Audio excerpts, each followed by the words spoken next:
Hello, friends. Welcome back to Links with Friends. Today is October 3rd, and we're doing government and security stories to share, also with your friends, at the start of the week.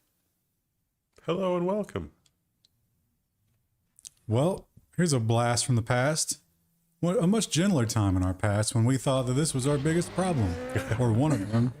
And in the meantime, the world did not crumble, but it has been inching toward badness since they've had these freedoms. And now Lady Rosenworcel, with her newfound power, is aiming to stop it. With a new commissioner, the FCC will finally try to reinstate net neutrality. This article goes to painstaking links to point out that they tried to pass net neutrality in law and have failed. So they're going to try to just reverse policy and say ISPs are part of Title II. Because they got the majority now, the Democrats do. Yeah. So good chance this will work. As we were preparing for this, I was trying to think of a succinct way to explain like the history of net neutrality and like all that, but it's fairly detailed. Like there's a lot of stuff. Just go back and watch the catalog. Yeah. I mean, I don't remember what year. Was that like 2017? But it even goes before that because, you know, what kicked off net neutrality was like the whole BitTorrent versus not BitTorrent. And then we have technologies for dealing with that now. And then now it's ISPs want Netflix to pay twice because customers would dare use their internet connection to watch Netflix, which is also insane.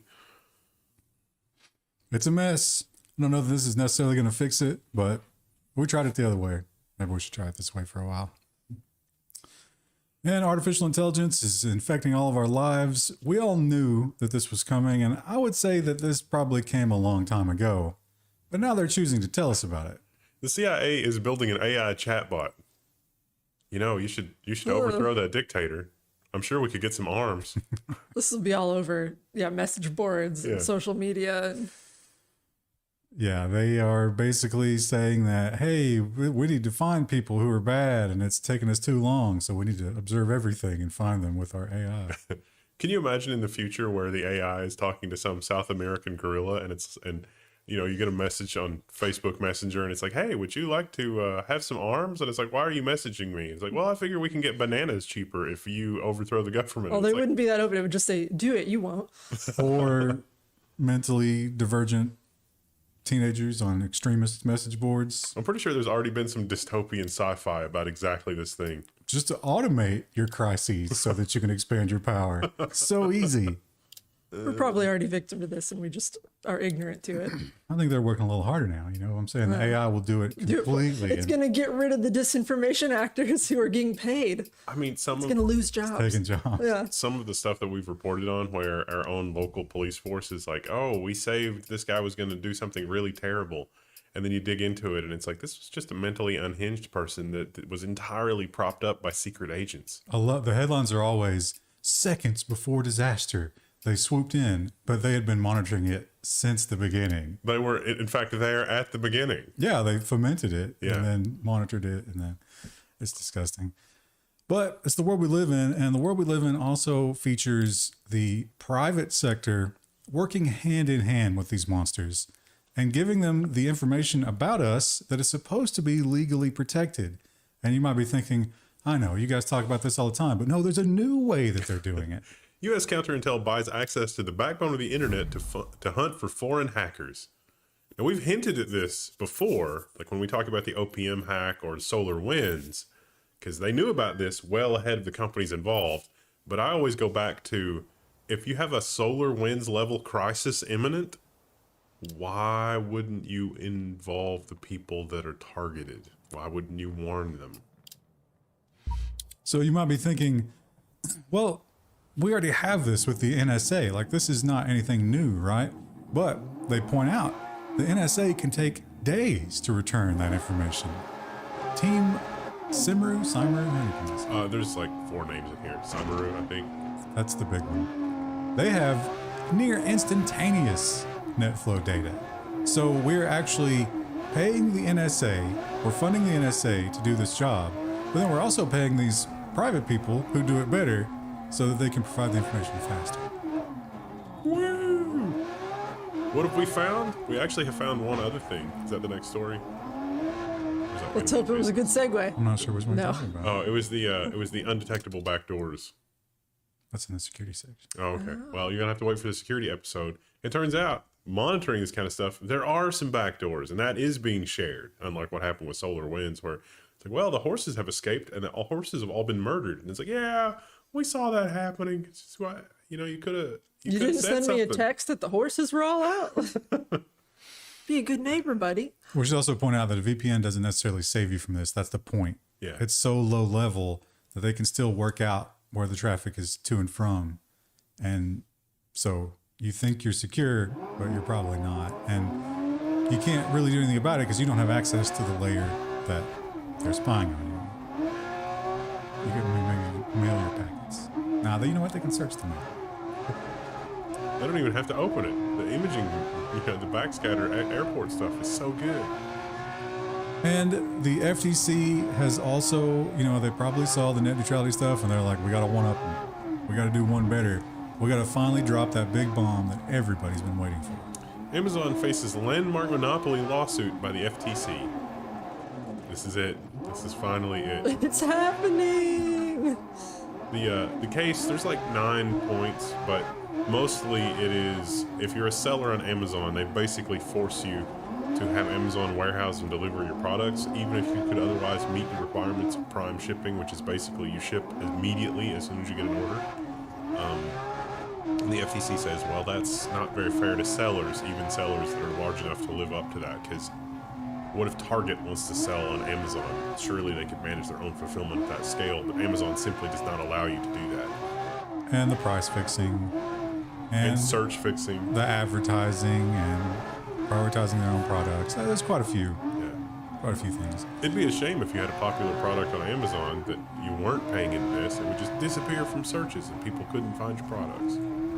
She was asked about breaking up Amazon. Is that the end goal? She sidestepped around it, but not too carefully. She kind of left it saying like, yeah, we could explore that, which means probably we're definitely going to try. I could see Amazon fulfillment being different than Amazon search being different than Amazon web services. We'll see. And another big company who is facing a very similar kind of trial right now is, we learned last week, a little upset because their embarrassing not trade secrets, just embarrassing emails are being put out there for everybody to see their corruption. They don't like that. Last week, the judge was a little tentative. I imagine he read those articles. I think it's a he. It's Meta, Judge Meta.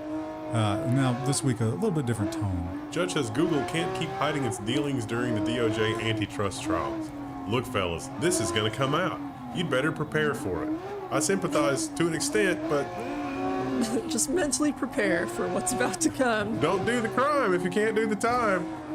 And they point out several instances in the article of things that are severely damning and embarrassing that they've already uncovered from these documents. So I imagine there's a lot more to come.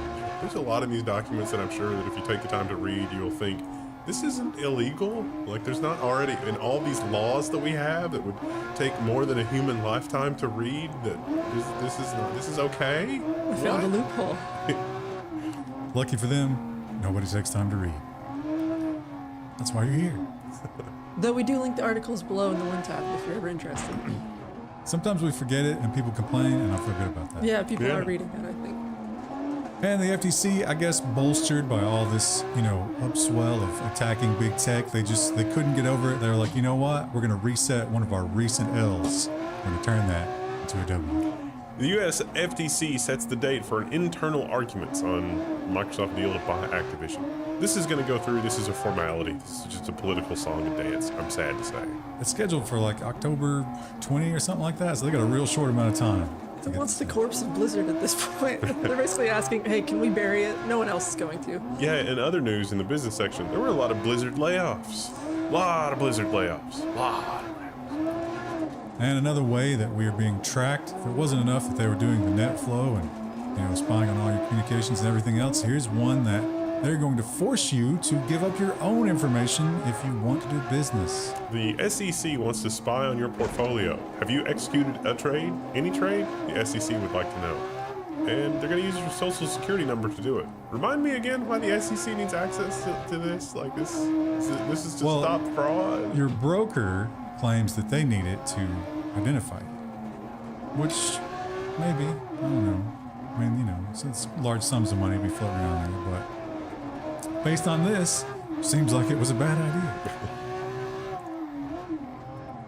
And the Google trial continues to rage on. We continue to hear interesting things. And a lot of the interesting things we're hearing are not from Google themselves, but their partners in crime, where they are defending some of the things that they did that seem a little monopolist enabling. Apple defends Google search deal in court. Quote unquote, there wasn't a valid alternative. What are they talking about? Well, Google pays Apple a lot of money to be the default search engine on a lot of Apple products. And the judge said to Apple, why are you doing that? And the actual, on the record, under oath answer was, would you have us bang them? Yeah, it's the only one that doesn't suck, according to him. They also asked him, why do you not let me choose this when I'm setting up my phone? His excuse for that was, that's too cumbersome.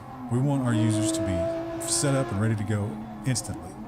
That's definitely, you know, why they asked me the same things 58 times for using Apple services, right? So you really need an iCloud account. You need an iCloud account. I get really think you begged should for have that an iCloud constantly. account. And imagine what it's going to be like once they get blocked from the target ad and you have to opt in. Imagine how hard they're going to go on that during this whole episode. Of course, it was all lies, but, you know, interesting lies, I suppose. Oh, I must have missorted the... There's a lot of really interesting stuff coming out of that court case. It's amazing. But another one of your freedoms that are just being trampled all over. So if something bad happens on the internet and you just go to spectate, if you just want to stand next to the dumpster and look at it as it burns, be careful. Security researcher warns of chilling effect after feds search his phone at the airport. Why did the feds have him on a list? Well, they didn't contact him directly. They just waited for him to go through a border checkpoint as an excuse to image his phone. Why were they interested in him particularly? Because they found his IP address. Why did they find his IP address? Because he figured out that a piece of malware had an Ethereum wallet address in it, or an Ethereum private key. And so he showed up looking for the contents of that private key. Of course, somebody else got the contents of that. But because he did that from his home connection, because he's a security researcher, his IP address was logged, and that's what they used as a basis to get the warrant to identify him, which is insane. And then they just sort of quietly, surreptitiously collected his phone, and then a lawyer got involved, and the lawyer made it go away. But good Lord. Well, we also got a grand jury subpoena. Yeah. But he didn't end up showing up for that because once they did just a little bit of police work, just a smidgen, they figured out who he was. Yeah. He said they had a manila envelope of his Twitter, his picture, and some of his work. And he was like, you have it right there. Just read it. These documents can't stop me because I can't read. He was also like, okay, you see what I do here. You see, you know, what my interest is, my level of knowledge about this stuff. I used my real IP address to visit that site. You understand? I wouldn't have done that. Yeah. They don't understand. No, in fact, they do not. And I would be surprised if his phone is not deleted at all. Like, they just keep it and have it there forever. Because or it's got a 0 day. Yeah, that's what they do. So this is very sad day for America. Now let me throw out a little bit of a Wendell spoiler here. We have a Signal story later where the Signal lady makes an argument that AI is basically just surveillance. Like, it's basically being introduced and tolerated by the government because it is a perfect surveillance machine. She has some compelling points as to why that might be true. Through that lens, the story might make a little more sense. The White House could force cloud companies to disclose AI customers. Look at this. Why? Because the usual terror, fraud, what have you. Yeah. We need to be able to go back and track them down if they do something wrong. So you have to tell us everything about your customers. We might mention it in the business section, but IBM announced and offered their AI tool this week, which interestingly indemnifies you against a lawsuit if you use it. So if you use IBM's AI thing and somebody sues you for copyright, IBM's lawyers will handle it for you, which is interesting and is tangentially related to this White House thing, because IBM's going to be in a better position if something like this disclosure law goes through to say, hey, it's not the Wild West. We have better AI tools than other people, which is interesting. Well, they will be using that information to catch all those horrible terrorists, people who, for example, might be running gas stoves or preventing things on their cars that make them work more poorly. And that's not the only thing they're doing. They're also attacking eBay. U.S. sues eBay over sale of harmful products, where harmful products in this scenario is defined as something that lets your car fire on all of its cylinders. I thought they were going to say like cursed doll heads or something, which is usually what eBay is full of. I used to have one of those, but I lost it in a boating accident. There's also some chemicals on there, which probably are a little more realistic in terms of, like some things that are like, oh, this is poisoning the world. We shouldn't sell that. And people on eBay are like, oh, no, yes, we will. Has anybody in the chat noticed how hard it is to buy Sudafed anymore? It's just... That's been the case for years. It used to get an age check when I was working as a cashier. How long until we've got a mandatory AI on your phone that's just like, hey, I noticed that you've bought these products from these different sources lately. I'm going to have to file a report. The ATF is way ahead of you. And we have the facial recognition war of, some of our leaders want it to constantly surveil us, other ones don't. They argue for the wrong reasons. They continue to argue for the wrong reasons, but at least we get a slight reprieve in our schools. New York bans facial recognition in schools after a report finds the risks outweigh the potential benefits. Oh, really? You needed somebody to file a report for you? I would have given you the same report for half the money without even doing any of the work. You mean there's a live feed of children at school all day? So it's like risks, there's a full column, and then benefits. My cousin's AI company gets a contract. What else is there? My cousin's really a screw up. He really needs this. And once again, the FCC, they really seem to have, I think the fall weather, might have just invigorated them. Got them ready to do some serious work. FCC closing loophole that gave robocallers easy access to U.S. phone numbers.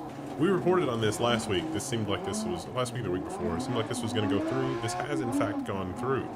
The FCC could revoke phone network access to these small and rural providers that are providing overseas access to overseas companies via the internet. So it's like you call up a small phone company and you say, hey, we'll give you these suitcases of cash if you just connect some VoIP tunnels to your local phone circuit. And small town phone company says, oh, we need money. There's at least going to be some repercussions for them now. Well, you ever play Fallout and you shoot the cars too many times? Or literally any video game. Causes a nuclear explosion. Because those were nuclear powered cars. They had little tiny nuclear reactors in them. And now, it doesn't have to be a fantasy anymore. The DoD exercises an option on a second micronuclear reactor design. Microsoft is also researching this, but we'll have more on that later. That's the dream, right? Give me one of those. Send me out in the woods. Neighborhood level small nuclear reactor that's just going to last 20 years. Personal. Not personal. Well, then you have to upkeep it. What if there's a problem with your mini reactor? I'll just throw it away and get another. Just throw it out in the woods behind the house. There's nothing wrong here. Nothing bad will happen. There really are designs out there for micronuclear reactors that are designed to be brought in on just, regular old tractor trailers and buried. It's like you just bury it and you plug in an electric cord and it just does everything itself. Well, get ready to jump in the time machine, because here's a story that's been cooking for a very, very long time. And there's been a lot of twists and turns, but we're not even close to a resolution. European Commission hits Intel with a new fine over antitrust findings. This is a year after we reported on this previously. The fine had been zeroed out, but this stems from a 20-year-old court case. The first time that AMD had faster processors than Intel, Intel perhaps reacted badly to that. And eventually, they were found guilty of acting badly and in bad faith and anti-competitively. Were fined $1 billion. Of course, they appealed. And then eventually, they went back and forth a bunch of times. 20 years ensued. They won their appeal, so they didn't have to pay anything. But now the fine has been reinstated for $400 million instead of $1 billion. You left out an important point there, and that might have weighed into this. I mean, they'll never admit it, but they had the audacity to try and countersue or appeal and say that they should be paid interest on the money that was held during that time that they got back. So this might be a little slap on the wrist. Oops. And here's a company that we rarely see in the crosshairs of the regulators. But I agree with this one. I believe that video games should have a value, and it should be an absolute value, not geolocated value. Valve fails to get out of paying its EU geo-blocking fine. Valve violated UE rules by creating artificial price differences between national markets, a court ruled. Pay attention here. This is also how some discount Windows keys sites do their thing as well, is because it's not legal in the EU. Almost all. Well, some people claim that a lot of them are stolen. I don't know if that's just, like industry dogma, but most of the time you go to a poor country, you buy a bunch of keys, you sell them on your key site. Yeah. Valve was stopping this from happening by restricting those keys from being registered in other countries. That sounds anti-capitalistic. Isn't the whole point of capitalism to do that? Also, was that a typo in the headline UE instead of EU? You said UE. I did say UE. It's EU. Oh, yeah. But it's in the headline. You pulled underneath, yeah. You pulled an anchor man there. Yeah. He'll read anything on the teleprompter. I thought it might be a French side. It's like European Union or Union European. I don't know. That's just AI generated. Yeah. We don't have time to do it right anymore. And that French foreshadowing. if it was AI generated, it was probably done with NVIDIA technology, and they are also in a bit of trouble over in the EU. NVIDIA's French offices raided in cloud computing competition inquiry, Wall Street Journal reports. This is going to be interesting, perhaps. It'll be interesting to see what comes of this. Gonna be is the operative phrase there, because we don't know anything about it other than they were willing to admit it was GPU related. Raid is a pretty tough word to use in a headline like that. How else would you describe them showing up and storming the office and taking your electronics? They thought the evidence would be destroyed, which is pretty damning. And the big Signal interview, which generated a lot of stories. This gal had a lot of things to say, and most of them were interesting. But here she is reiterating that after they passed the online safety bill, is that the name of that? Yeah. For the UK. Yeah. She originally threatened, hey, if you do this, we might just leave. Now they've done it. Meredith Whittaker reaffirms that Signal would leave the UK if forced by the privacy bill. And the privacy bill has gone through and Signal's pulling out. They effed around and they found out, right? I don't think they've confirmed that yet, because remember the day before they signed the bill, they were like, well, maybe we won't do this encryption stuff. But I think they will. If it goes through, they'll have to. There's a lot of very prescient predictions for the future. So like you could almost copy paste what she's saying into a level 1 predicts, and in a year or two it'll be, oh, she was right. Because the EU says you cannot have secrecy. You, as a person, as an individual, your secrecy is too dangerous, and you must not be allowed to communicate in ways that they cannot spy upon. And then you turn around and you read this headline. Prince Andrew files to remain secret until 2065. I'm afraid this is the UK, not the EU. But still. Presumably someone knows, so it's not a secret from everyone. It's just, they've definitely got it. Yeah, they mentioned that they have all his travel logs and all this stuff, but it's all sealed. I'm pretty sure that by 2065, your current day Signal encryption would be defeatable. Like it would be hackable. So isn't it effective? Like you can have secrecy today, but by 2065 you can break the encryption. So it would be the same, right? So you should be able to have personal privacy and encryption. But also, it's highly, highly unlikely that there will still be a monarchy in 2065. Yeah. And certainly everybody involved will be dead, and so will we. Everybody who cared will be dead. There's going to be one weird guy who writes a book about this in 2065. Historians, will care. And then this weird decision was handed down in 2023 where these files were archived because they were so embarrassing and terrible. Well, apparently there was a note in this article that said, anything about the royal family and their traveling and stuff, all that is not covered by the Freedom of Information Act version for the UK. Of course not. Yeah. How lustful are our leaders for that? Yeah. God, we need that. We're kings. And Australia is doing this is a weird one for Australia. They almost exclusively go in the other direction. I wonder if there's a hidden barb in here somewhere. Government to overhaul privacy laws, including opting out of advertising, a right to be forgotten, and new rules for small businesses. This almost seemed to me to be like a monkey's paw kind of thing, where What's the catch? it's going to allow a lot of what we on this program say is bad behavior by companies, but at the same time, it also gives individuals the right to say, hey, forget about me. I don't want you to have any data, this kind of thing. So do we get in this weird paradox where you go to check your Gmail, you read your email, and then as you're logging out of Gmail, you say, oh, by the way, forget everything about me, but keep this stuff. I mean, I think if given that ability, most people would choose forget my advertising profile. Who would say yes to that? Yeah. People who don't know that setting exists. Yeah, exactly. We can educate them. Yeah. Can you imagine writing an AI assistant that's just going to go do that for you through browser automation? Yeah, and then they're going to partner up with OpenAI and switch it around to be the opposite. If you're Australian, tell us what's the missing thing that we're not seeing here. Because I didn't see it.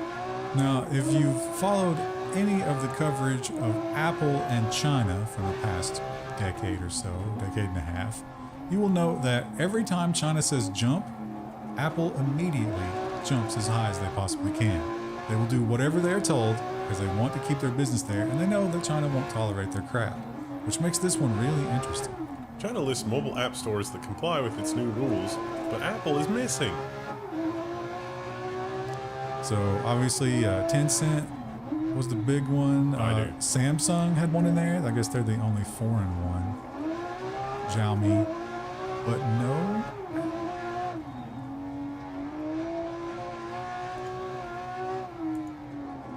And the chip war is still raging on, and China, with their Huawei phone they've just introduced, may have gotten a huge win over us, and now they might be looking to extend that lead.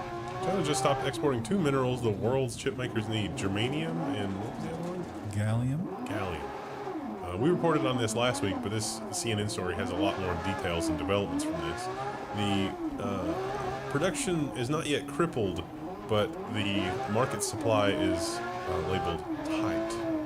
So that might be a bit of a problem.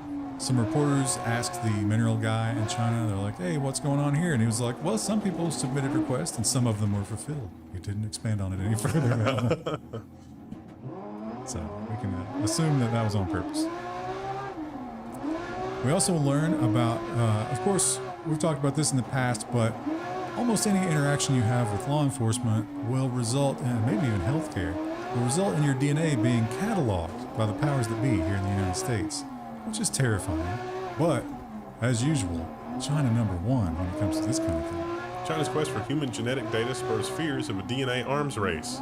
Let's collect and catalog it all. Oh, we found somebody that can just spontaneously regrow livers. We'll use that to grow a new liver for everybody. Well, the thing that they mentioned that they were scared of in this article was, what if they discovered some sort of gene that like they could target with the disease? And it was like, oh. And then they're like, we don't think China's doing that, but what if? Oh, we do think China's doing that because we're doing it. I guarantee you. So it turns out that during the big past crisis that we just went through, the Chinese were very friendly in that they sent a lot of countries something called the Fire Eye, which was a genetic testing apparatus to test for that thing that we were all so terrified of. And it turns out that now there's maybe some suspicion that that's not the only thing it was doing with that DNA that was being fed to it. It's a huge database, which is very handy for doing things. The Chinese are also a little late to the AI party, but they're here in a big way, and they are ready to find out who is the best. China's AI war of 100 models heads for a shakeout. So, rumors of China backing off from AI research and the whole Baidu, Alibaba thing are greatly exaggerated. Like Jack Ma's company and that. We reported on that probably a month or two ago. No, it turns out they're embracing it fully, full speed ahead. They're rumored to have as many as 150 AI models floating around, and so a lot of the big players in the game are saying this is unsustainable. We must consolidate down to a few, so it's time for the market to decide. By market, I mean the Communist Party. And maybe the days of us being constantly at odds with China in terms of our governments are coming to a close. I don't know, but an olive branch has been tentatively extended. U.S. exploring potential Space Force hotline with China. It's like the red phone. They're doing it internally, though. They haven't actually reached out to China for it. Maybe they have and nobody picked up and embarrassed. All the Reddit UFO people are saying this is because there's so much UFO phenomena that China and the U.S. have no idea what's going on. That's what it's for. But I don't know if that's right. The Reddit UFO people also believed that mummies were UFOs. So fun times. Sometimes they have interesting insights. Sometimes you gotta be like, okay. Oh, it can't be bad, right? Yeah. World governments actually being communicating with one another. That seems like a good move. Seems like we could do that. Well, that it can be bad because remember the whole Five Eyes NSA thing. You think the first call on that is sorry about the balloons again? Well, who's apologizing? Us or them? Us, because they weren't actually spying. Wow. I mean, they had spy equipment on board, but it wasn't turned on. It wasn't active. We probably already had messed with it. I think that's a technicality that we can look over. Is that a psych? Is that a game of chicken? It's just like, we just wanted to see what you would do. Do you think they have when we do a call, you always have that how's your week going? Do they have that awkward moment? But it's through a translator. Did y'all get rain? Yeah, massive floods actually. Fun time. Typhoon after typhoon. Well, that's not the only way that we are reaching out to the Chinese in seemingly a reversal of the previous trends. United States and China launch economic and financial working groups with aim of easing tensions. Well, that's good. We need more of that. I guarantee you, I would bet any amount of money, there's not a single person in the Chinese Communist Party who takes Janet Yellen serious. There's, at the same time, there are a lot of people, like individuals, that just want to get along and don't want to play some sort of Machiavellian, global world stage, whatever. And those people never get into government. Yeah, exactly. And we've learned that one of the big hot things in China, and I think Japan has started picking up on it too, is rather than going to, let's say, Amazon for your shopping needs, you constantly watch TikTok and buy the products that are showcased there. This has to be like QVC for people. Yeah. It is, but it's kind of like a QVC with the algorithm added onto it to make you more. Did you see the thing about the guy who was selling, I think it was eyeliner? So Guyliner. They don't let the women on those shows, so it's hilarious. They actually do put the makeup on the guys. But one of the most famous guys, people were complaining in the chat about how expensive it was. And he was like, oh, you're a loser if you can't pay $10 for this. And there was a massive backlash from the Chinese people. So other countries are looking at that kind of thing and they're like, yeah, you know what? I don't think we want that here.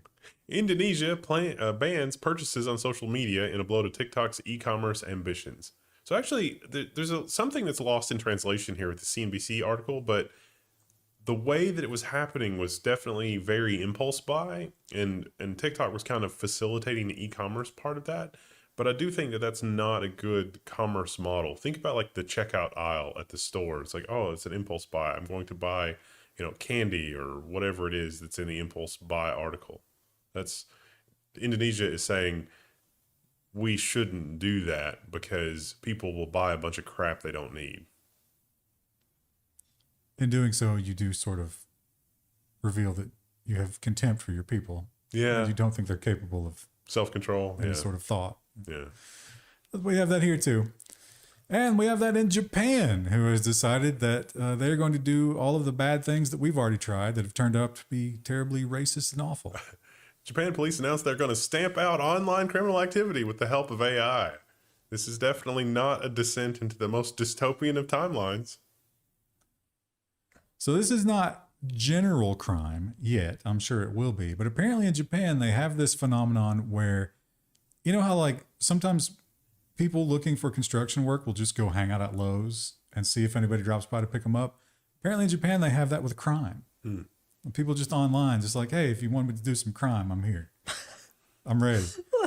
like a literal mercenary, like in Baldur's Gate or something. It's like, hey, I have a quest. But not even, like with the mercenary, you would expect to have some kind of like operator skills. But these guys are just like, yeah, I'll do some crimes. Was that one of the stories we talked about on stream? There was a 75-year-old that was lonely that became a getaway driver for a gang. I think it's similar. Yeah, that kind of thing. Wouldn't that be terrible? Because they'd go so slow. Well, I mean, he got shot. It was sad. Oh. Anyway, they are looking for this AI to find that kind of thing and stop it before it happens. Is there going to be some sort of strange shift in the language where the word crime doesn't show up anymore and you start saying something else instead? What was your dog grooming?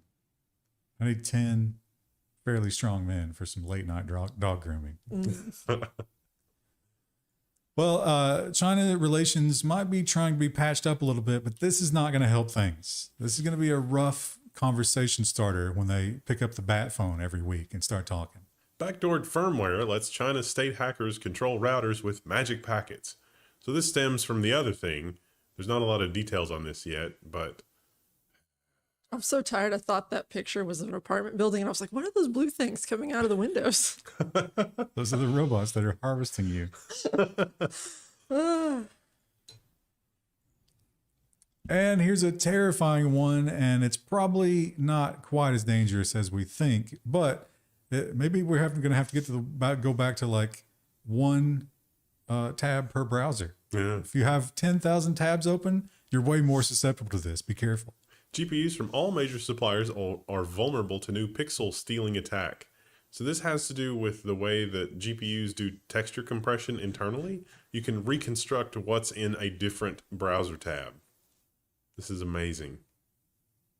It takes about 30 minutes. It runs very slow. It's a side channel attack. It's not very practical, but it is amazing that they found this.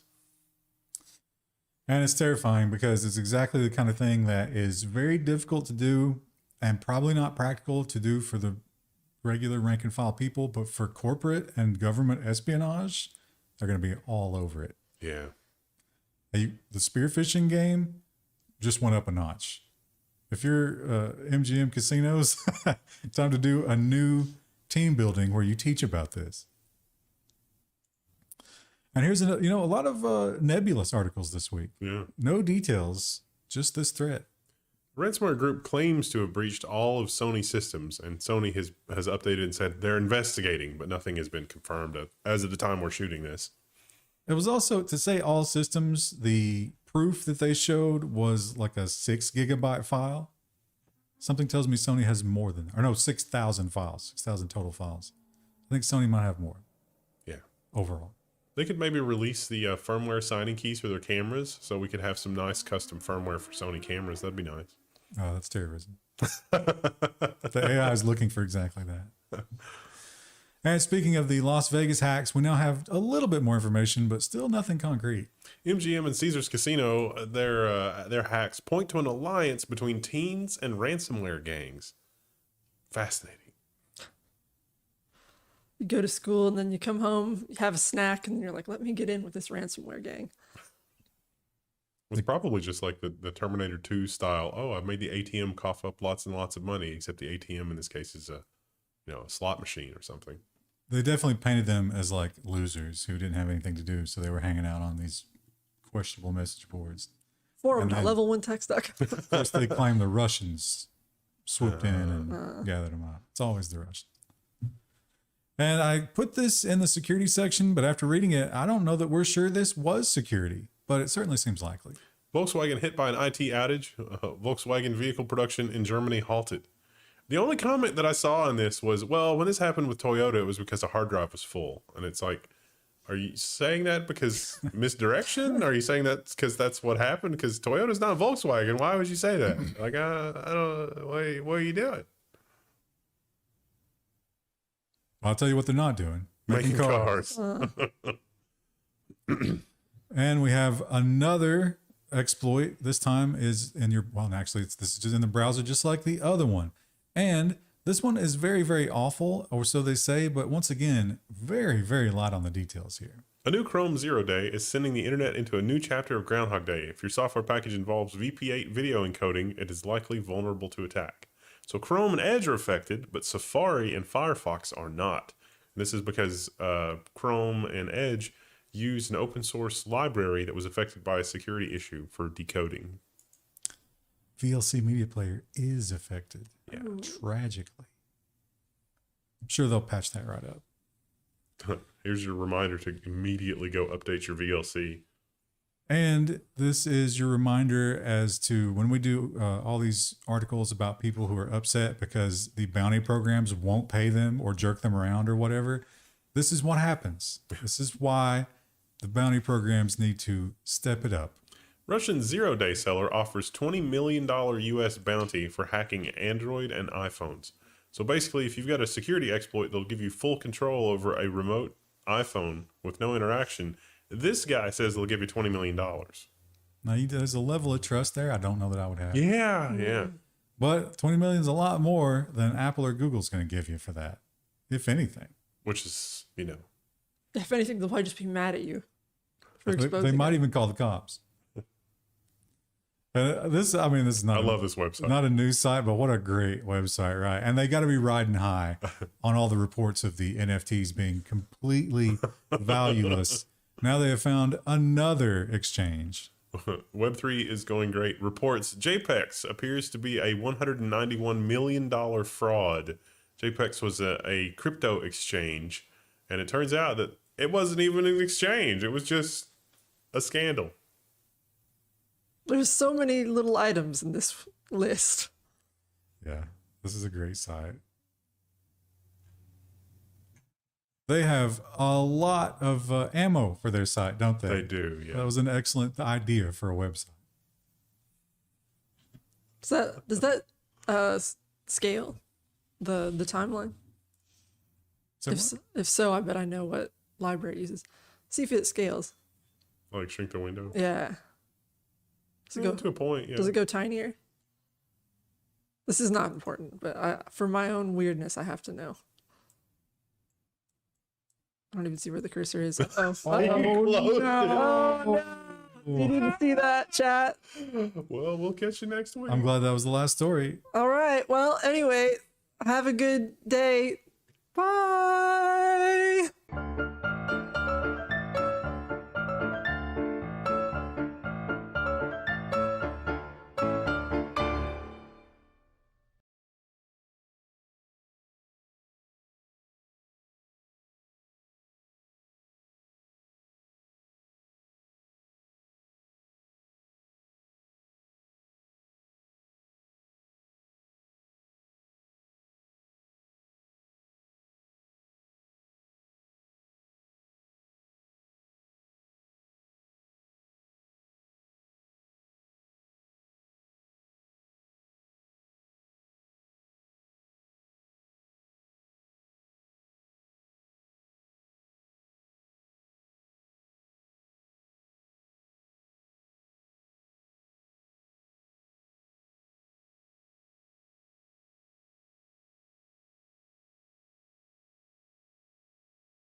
Hello, everybody. Welcome back. Today's September 13th, 2023, and we're doing business and social stories for your midweek, for your hump day, so to speak.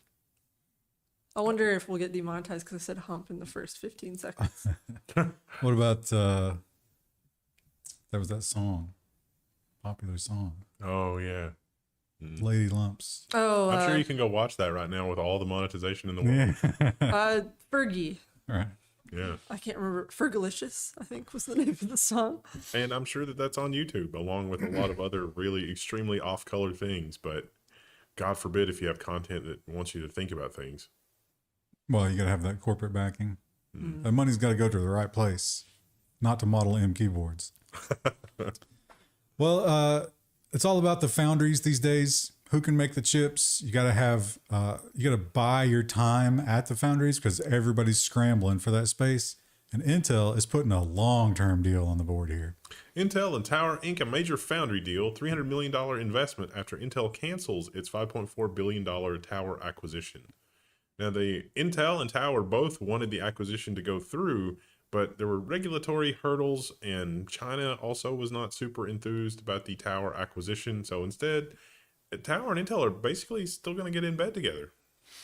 And the It's deal, more of a friends with benefits sort of situation than a marriage. the deal goes until 2040.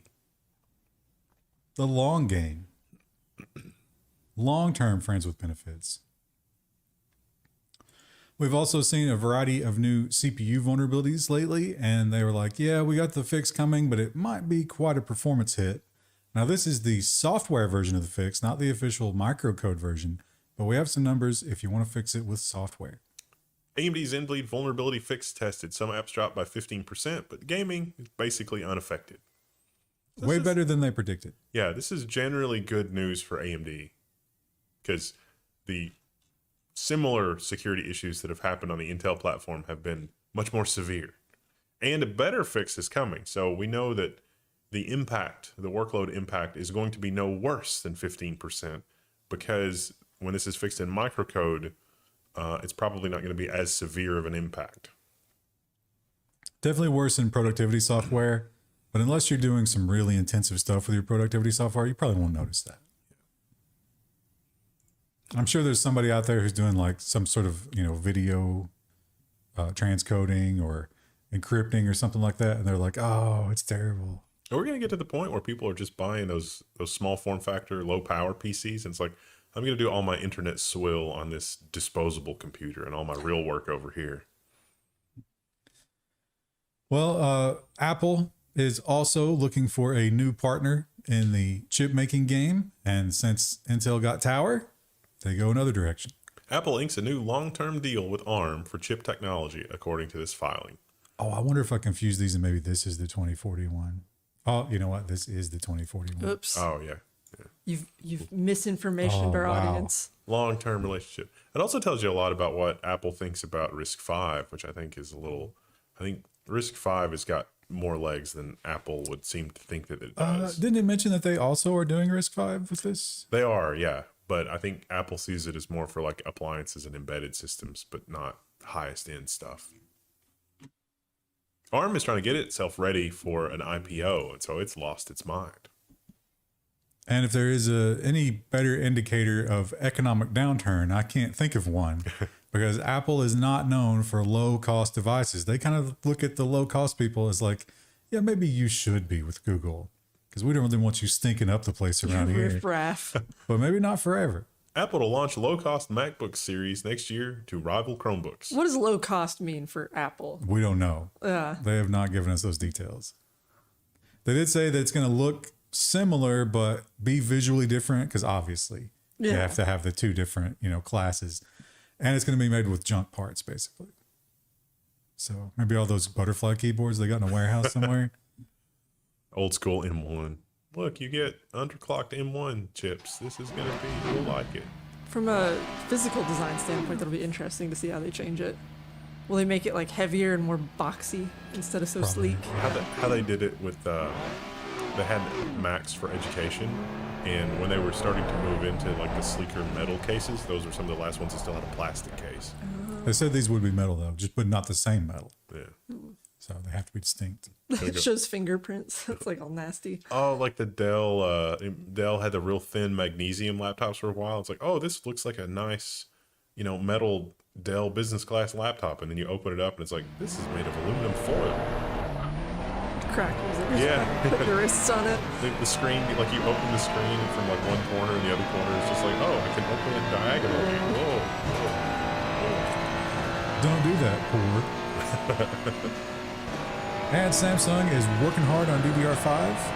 Samsung unveils industry's first 32 gigabit DDR5 memory die, 1 terabyte registered ECC DIMMs or internet. the one dim air. Yeah, some people will try to do that. Good idea. So 2 terabytes. We're gonna have 12 and 16 memory channels. Gonna have to go to 12 and 16 terabytes.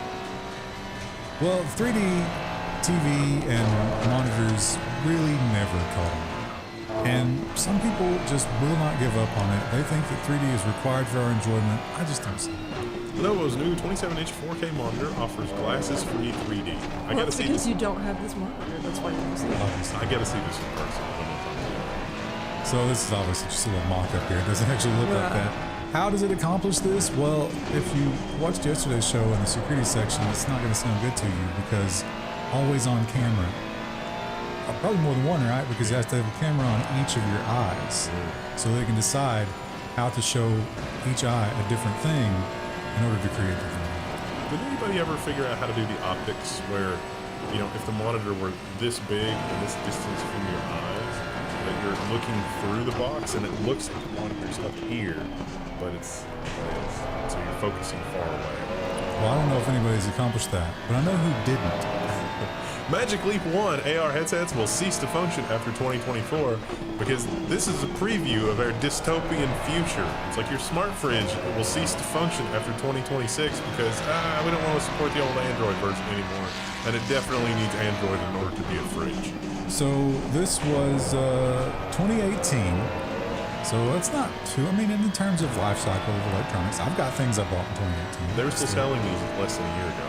$2,300. And it's just going to stop working.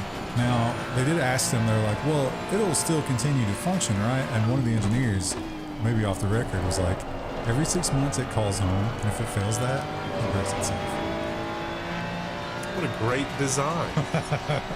You did that on purpose? Oh, they absolutely did. Absolutely.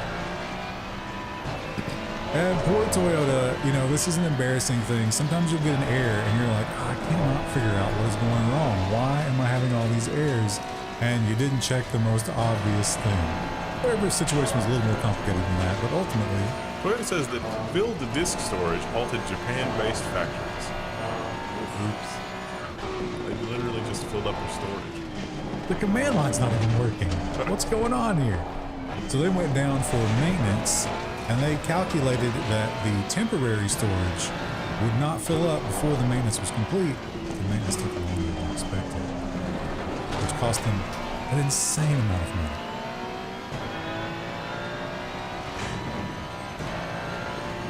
And poor Florida got pounded pretty hard by the hurricane. Looks like there's another one cooking. Have you seen it? It's huge. It's really incredible. Category 5. Yeah, it rapidly intensified from a Category 1, or I think maybe Category 2 to 5 overnight, like 8 hours.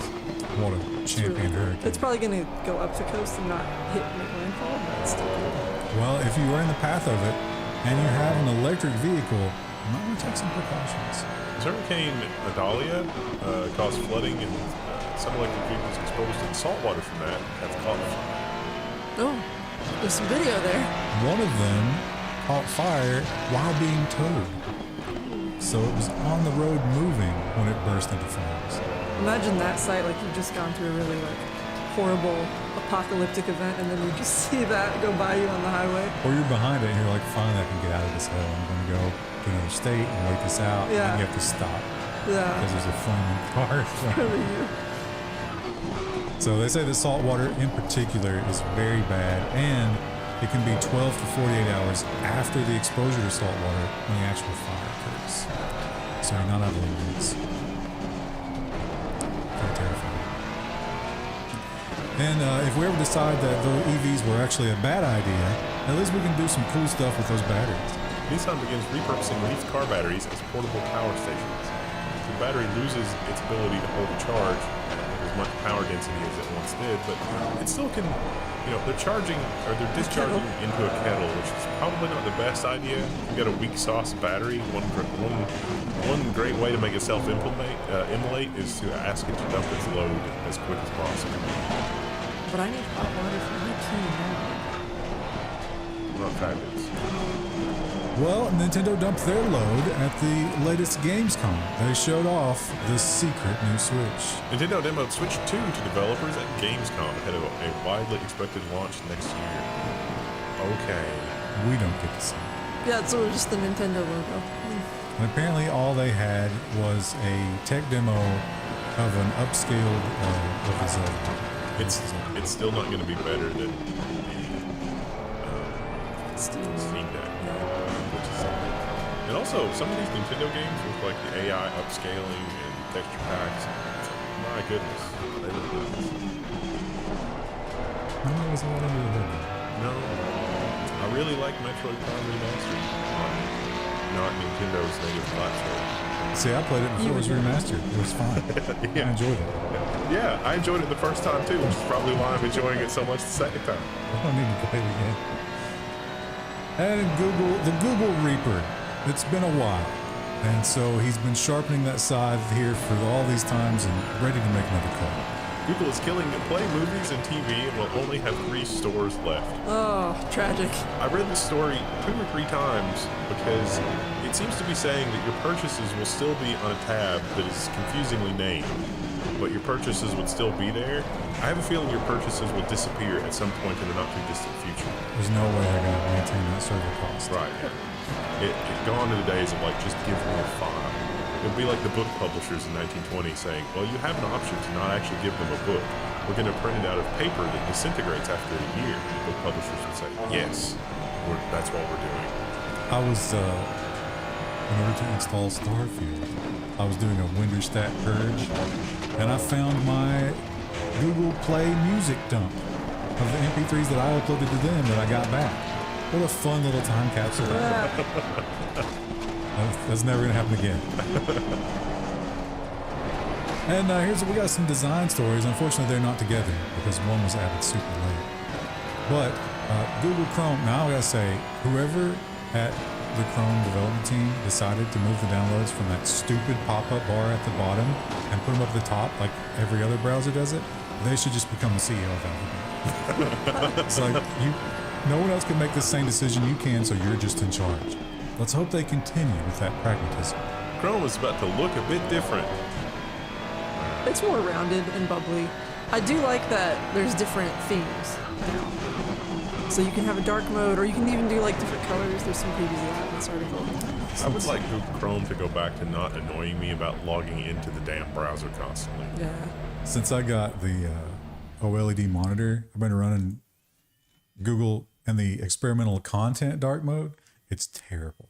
Yeah. I mean, it does do dark mode, kind of, but when it decides to interpolate those colors and weird decisions, the level 1 logo, it does not care for. And we saw Netflix do it, and it seems like from now on, YouTube's business model is just copy Netflix. YouTube's latest experiment is playing games. I had a friend send me their Wordle clone this week. It was garbage. Who's YouTube's? Yeah. Do we have the memo in here? Was that where I read it? I don't remember if it was the news links reading, where there was an internal memo leaked where the people inside YouTube were freaking out about shorts eating their revenue. They're just like, this is suicidal. We're doing bad things and we're cannibalizing all of our revenue. I don't remember seeing that. Considering we're on YouTube, that makes me a little nervous. Store.level1text.com. And we tried some shorts, and you guys did not like soundly it. rejected that. I think we still technically have a TikTok that one of our editors runs, but we don't post to it too often. Yeah.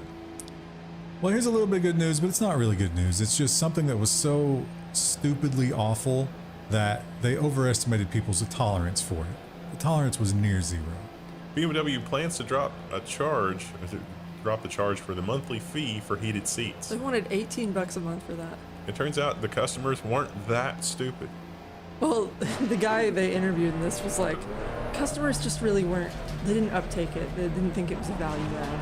Well, he said they felt like they were paying twice for something, which of course they weren't, but they were. Yeah. How can you make that argument?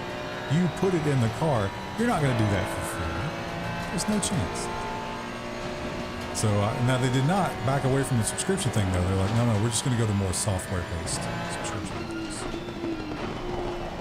So now, and I remember that they also did the Apple car thing subscription. They were the first to pioneer that. They want to make it less obvious. So if you have financed by BMW, the charge for that will be just built into your monthly payment. Oh, okay. Rust proofing and Apple CarPlay. I love this one because I've lost all confidence. I don't care about model movies. I can't watch them. They're so bad. And I know some of that's just like, old man screaming at clouds, maybe. But I really do feel like we've dropped quality. And yet all the ones that make me the most angry get celebrated. And it's like, really? Are people really buying this? No. The decomposition of Rotten Tomatoes, the most overrated metric in movies, is radically reductive and easily hacked, and yet it has Hollywood in its grasp. This article reads like somebody just writing a really angry letter to the editor. It probably is. So Vulture is a PR company, and what they do, so they point out this movie Ophelia. You guys ever hear that? It did terribly with reviews, but it was kind of like a, girl power, all-female cast, and they're like, no, you're not allowed to not like this. So what they do is they go and they get lesser-known movie critics who are still counted toward the average score, and they give them $50 To give a good That's review. all it costs to defraud Rotten Tomatoes. $50. And they also point out, they got some emails here where they're like, well, if you don't like it, maybe you post that review on a blog outside of the thing that Rotten Tomatoes looks at. And they were able to confirm that some of these people who regularly review these Vulture movies, or not Vulture, what was the name of the thing? Bunker 15. That's the marketing thing. People who do the Bunker 15 thing, they would post reviews to their personal blogs, which didn't go into the website. Well, we had a similar story to this last year with IMDb. They turned off reviews entirely for Rings of Power for a few episodes because people were like, I don't like this. And they didn't want it to tank their score. It's all manipulated. And it really is. Have you noticed, so I thought this was interesting, I saw there was a review thread for Wheel of Time, the new season just came out.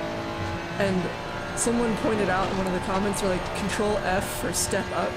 And there were like hundreds of comments before. This is a step up from last season, and it's like, are they even trying to hide it anymore? They sent out some talking points Yeah. in the press kit. It was very, very strange. I mean, some of it's probably just one person reads it and then types it out in the same way. But like when you have hundreds like that, it's very weird. Well, if you're only making $50 a review, you got to crank them out. Yeah. It's the volume. Plus, also ChatGPT.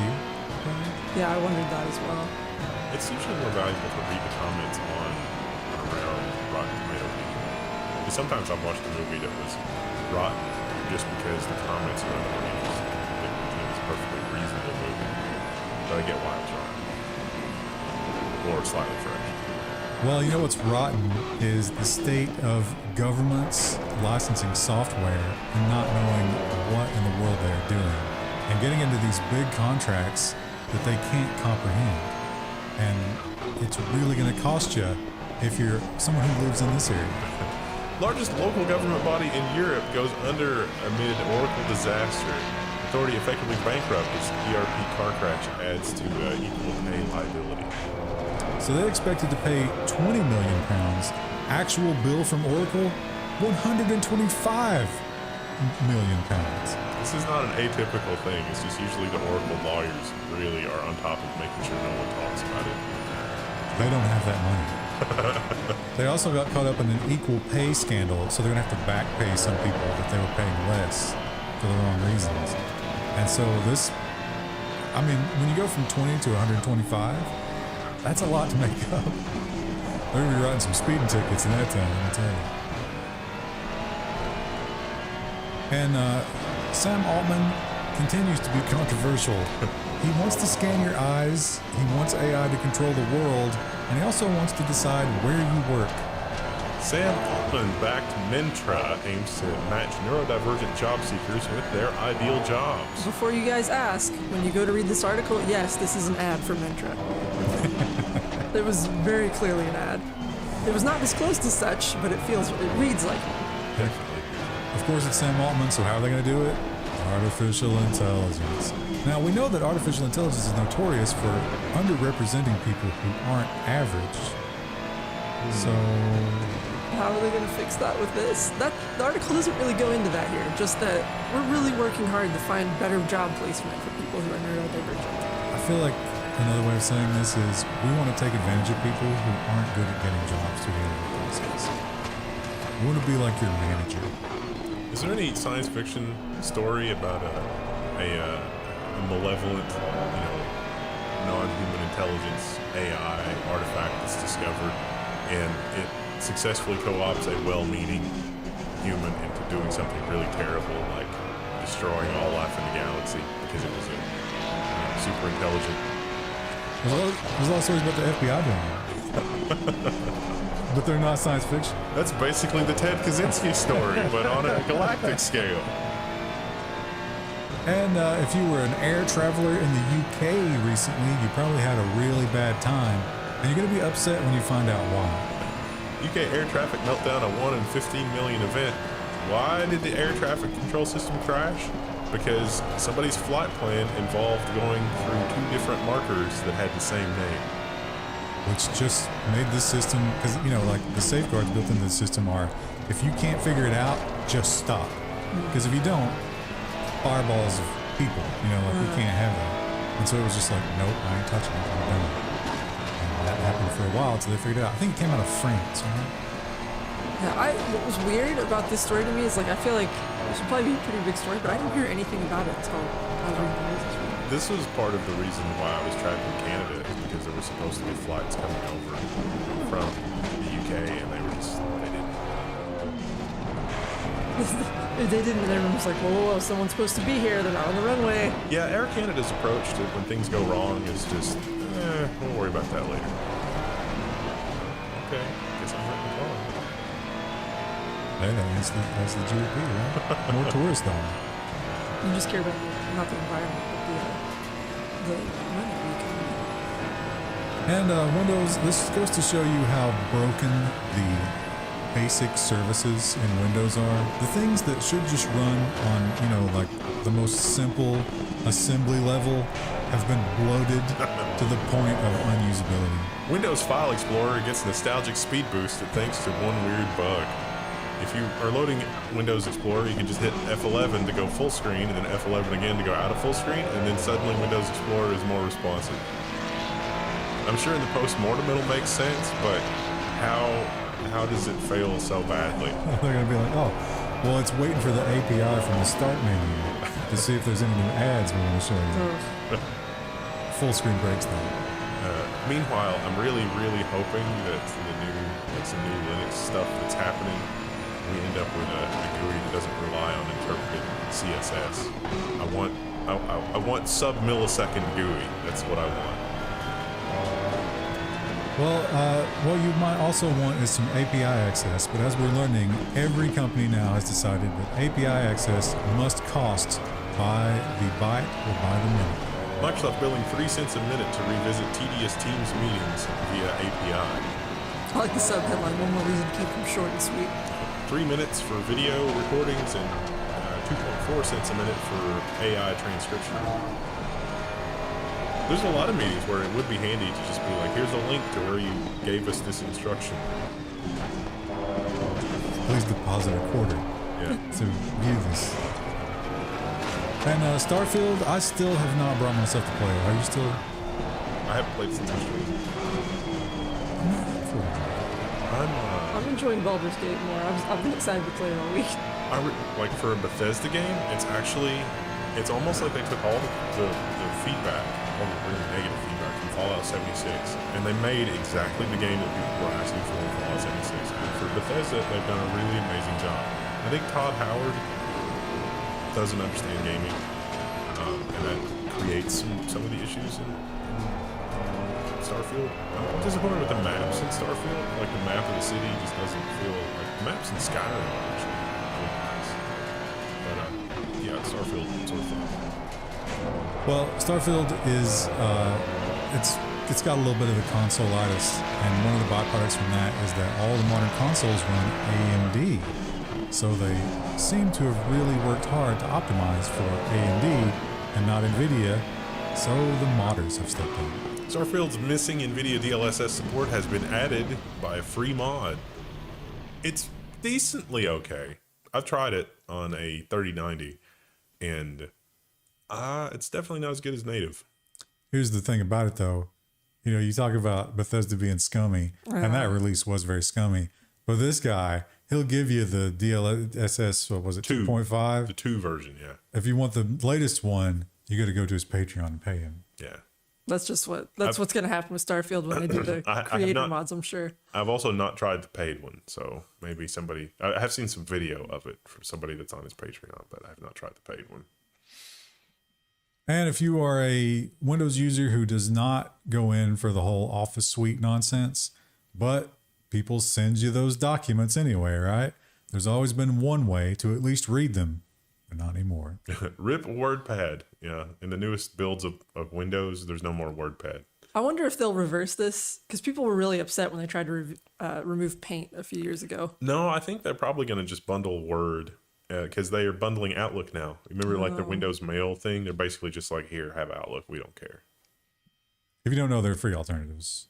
Is it OpenOffice or LibreOffice now? LibreOffice, I think. Yeah. There's a lot of those that are abandoned too. Essentially, they're not getting as much love as they should. Well, Spotify is apparently hitting some hard times. I saw they just gave me a pop-up ad as I got in the car today. Oh, really? Yeah. I was like, come on, guys. I pay you. Dark times. But that's not the only way that they're trying to make money. They're also trying to make money by, of course, cutting out the creators. Spotify is reportedly limiting ad payouts for white noise podcasters. Their reasoning, they say, if you're just listening to white noise, you're not engaging with the ads. In fact, I'm going to be actively angry with the ads because I'm usually listening to white noise to go to sleep. I wonder if are those visual ads? Because audio ads in the middle of your 12-hour rainstorm would be really unsettling. And this one passed me up completely. I was not aware of only up. And apparently I'll never get a chance to enjoy it now. This summer's hottest streamer game appears to be gone for good. I watched a few streams. It's literally you start at the bottom of a map and you go up. And you climb up like random items. And it's just really goofy, but it's really fun to watch. Apparently some of those random items did not belong to the developer. Some of them were NFTs, and apparently the people who owned the NFTs were very upset. And so he was like, I'm tired of being harassed, and he just removed the game from Steam. Also memes, a lot of memes. Yeah. This is very analogous to the Flappy Bird story, remember that? Yeah. Although if this guy got a bunch of money from this, good for him. I hope he's able to retire in peace. But he said he's working on something new. Yeah, I think that he was like, this was kind of just like for fun and for learning, and now I'm just going to take my money and retire into the sunset. And if you are a digital creator, I feel bad for you because AI is going to destroy your world. But on the way there, you'll get some cool new tools. Procreate's latest iPad app aim is to make animation easier for everyone. And Procreate is actually legit awesome. It is great. I'm very excited for this. They just literally just released like some demo stuff of it today. And it comes out in November, but it looks like After Effects, but you can draw directly in it using Procreate's tools, which I'm very excited for. I'll be having a lot of fun with this. I'll probably pay the $20 for it. But you pay $20 and you own it. What a novel concept, Adobe. What's your first animation going to be? Like something basic, like Hello World. The equivalent.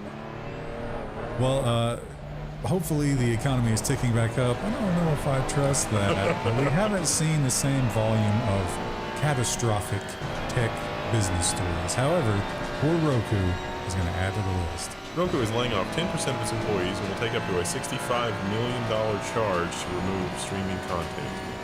Remember when Roku was going to make its own shows? Pepper's Farm. No, they're not going to anymore. Yeah. And they're going to cut out a lot of the content they currently have. So if you're a Roku user, expect less. In fact, I remember lamenting, like, why don't you just make a better device? And they're like, no, it's not the future. The future isn't innovation. The future is, in fact, sort of the ring fencing of the tech world to kick out all of the other plebs, and you'll have to pay to play or pay to live in this new perfect world. First renderings show new California city that the tech billionaires want to build. Oh, it's so good. There's kayaking. There's fishing. There's like 5 houses. I don't know how that's going to work. My question is, how does... in all 5 of those houses? Yeah, my question is, how does the city supply itself? With these solar panels, obviously. No, I'm thinking like basic amenities. Like, you expect people to truck in there every day? Tell me that you don't know solar is powered without telling me that you don't know solar is powered by the sun. Because at sunset, the solar panel should not be pointed away from the sun. Well, then you could obvious thing is a solar panel. Anyway, close to us. It's a solar panel from the side. What is this, CSAM? Oh, there's a lot of butt. Is The Verge hitting us with some CSAM here? This is just really more about how awful Google is. It's hard to disagree with. The end of the Googleverse. The Verge subheadline is, for 2 decades, Google search was an invisible force that determined the ebb and flow of content online. Now, for the first time, cultural relevance is in question. Yet another person notices that Google search is Awful. bad.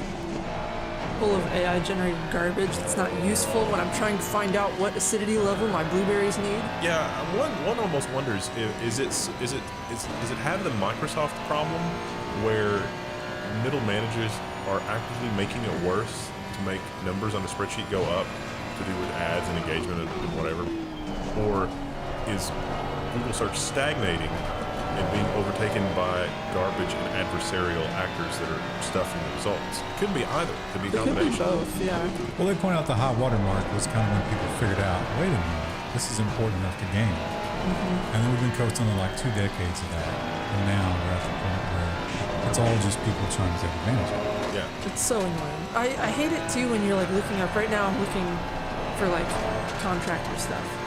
And like you get lists of contractors before you actually get a local contractor. It's like, I don't want an aggregated list of people who are all over the state. I want someone who lives here.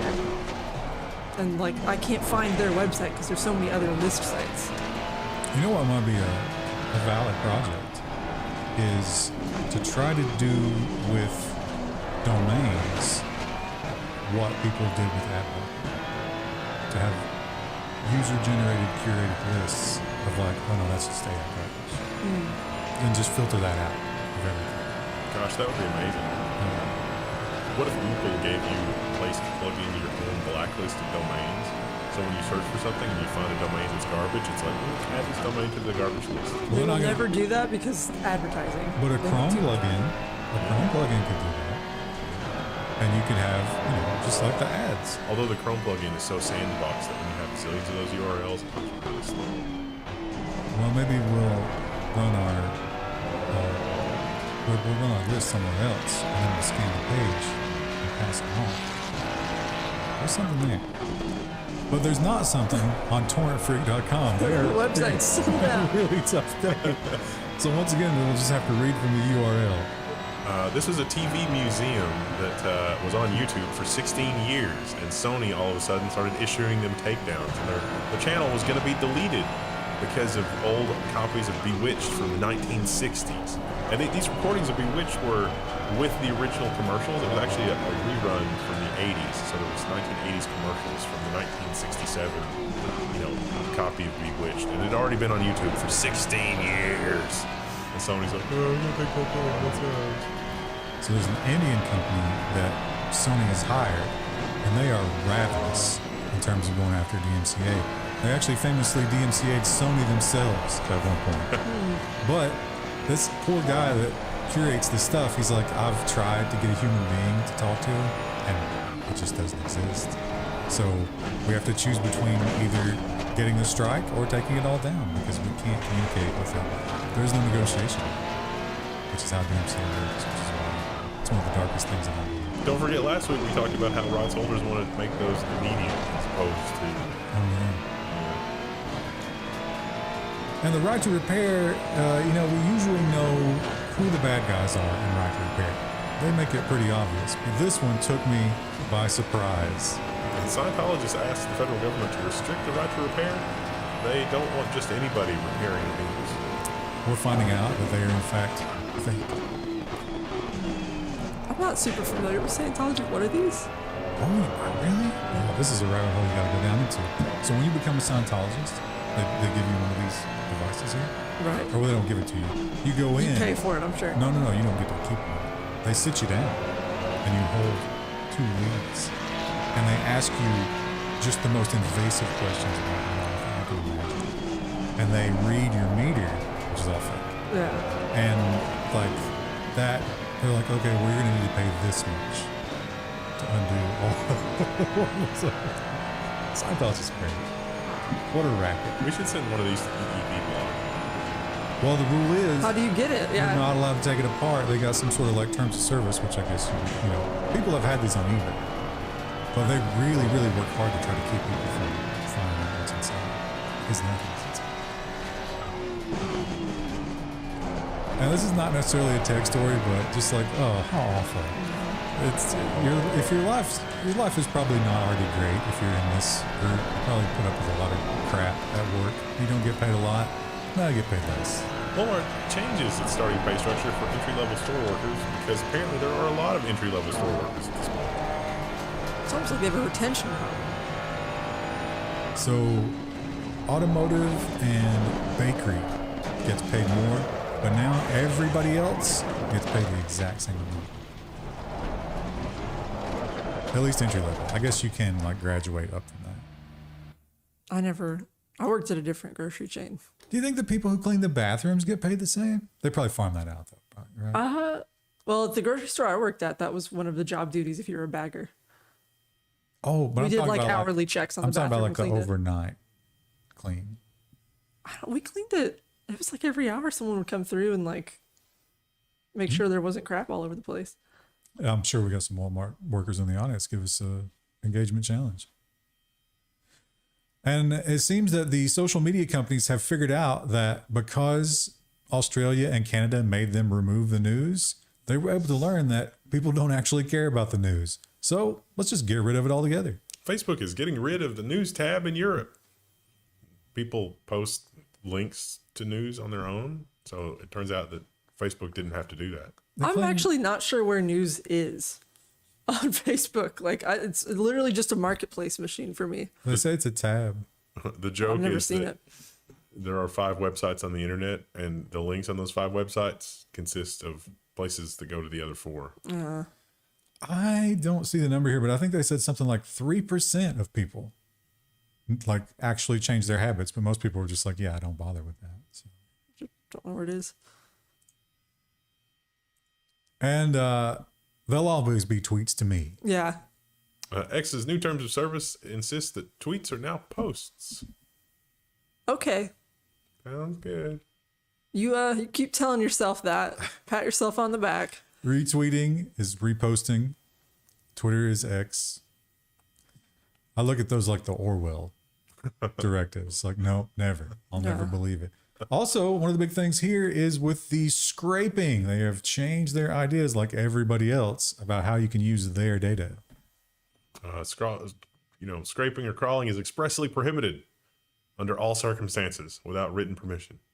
Does that mean you can't use stuff on Twitter for AI generation? Is that what they're thinking? No. Couldn't use search engines even. Like Google couldn't index Twitter.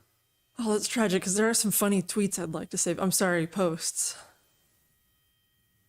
X's. Just be called X's. You have to pay the API fee for that. Wow.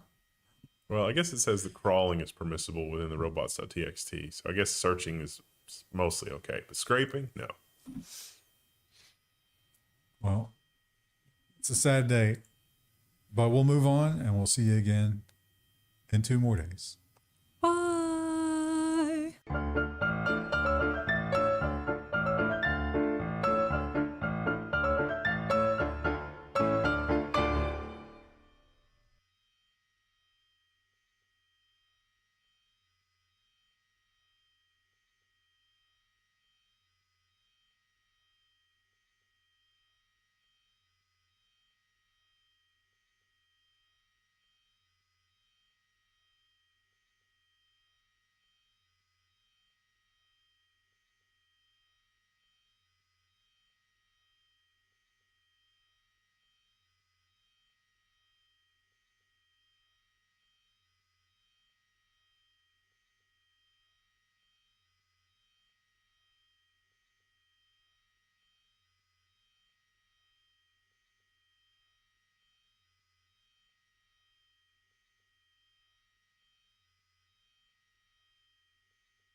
Hello, welcome back.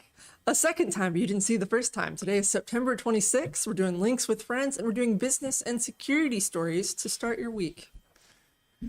Feels like we've already done this. We just did one story, so we didn't get too far before it messed up. So yes, Google. I can't remember what I said before. Oh, right. Yes. Google is getting away with whatever they want, as they usually do. And they're complaining about the most mundane things. They don't want us to know the depth of their crimes. The Reuters headline is U.S. argues Google wants too much information kept secret at antitrust trial. This Reuters article is worthless because it doesn't actually even link to the exhibit. So the Department of Justice, as they enter evidence and evidence is approved, they're posting it on their website. Are you saying the Reuters article is also keeping secrets? Yeah, I mean, this seems unapologetically pro-Google. But what Google actually wants to keep out of the records is email from executives that sound really bad. Like, it sounds really, really bad. They did use the word embarrassing in their complaint. But there was apparently testimony from a VP, and that is stricken from the record, so that's not on LexisNexis. But this exhibit, this email is. So the email itself is a matter of public record. But the judge is saying, oh, you shouldn't post that on the website, DOJ.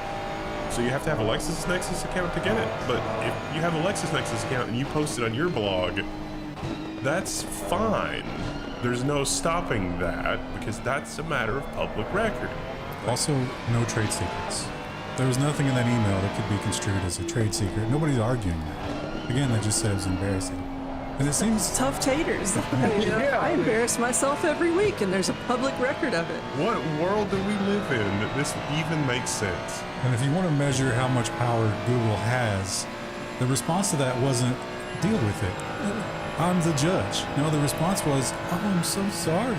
The Ars Technica headline is judge, quote unquote, in a pickle after Google demands DOJ stop sharing public trial exhibits. And the judge actually said, well, I mean, I guess this is a matter of public record, but... Also, last week we had an argument and there was a lot of comments. A lot of comments on Friday. About whether or not this gentleman, being the Monopoly Man, wore a monocle or not. Now the cosplayer this week does have a monocle. So this has just sent my friend group into a tailspin because I brought it up with them. They're like, no, he has a monocle. And I was like, no. Like, I mean, some depictions do, but most don't. Yeah. And so when you look at the game art, he is not wearing a monocle. Mandela effect or whatever. Yeah. But also that guy's in the background in like SEC trial hearings. It's amazing. Ace Ventura.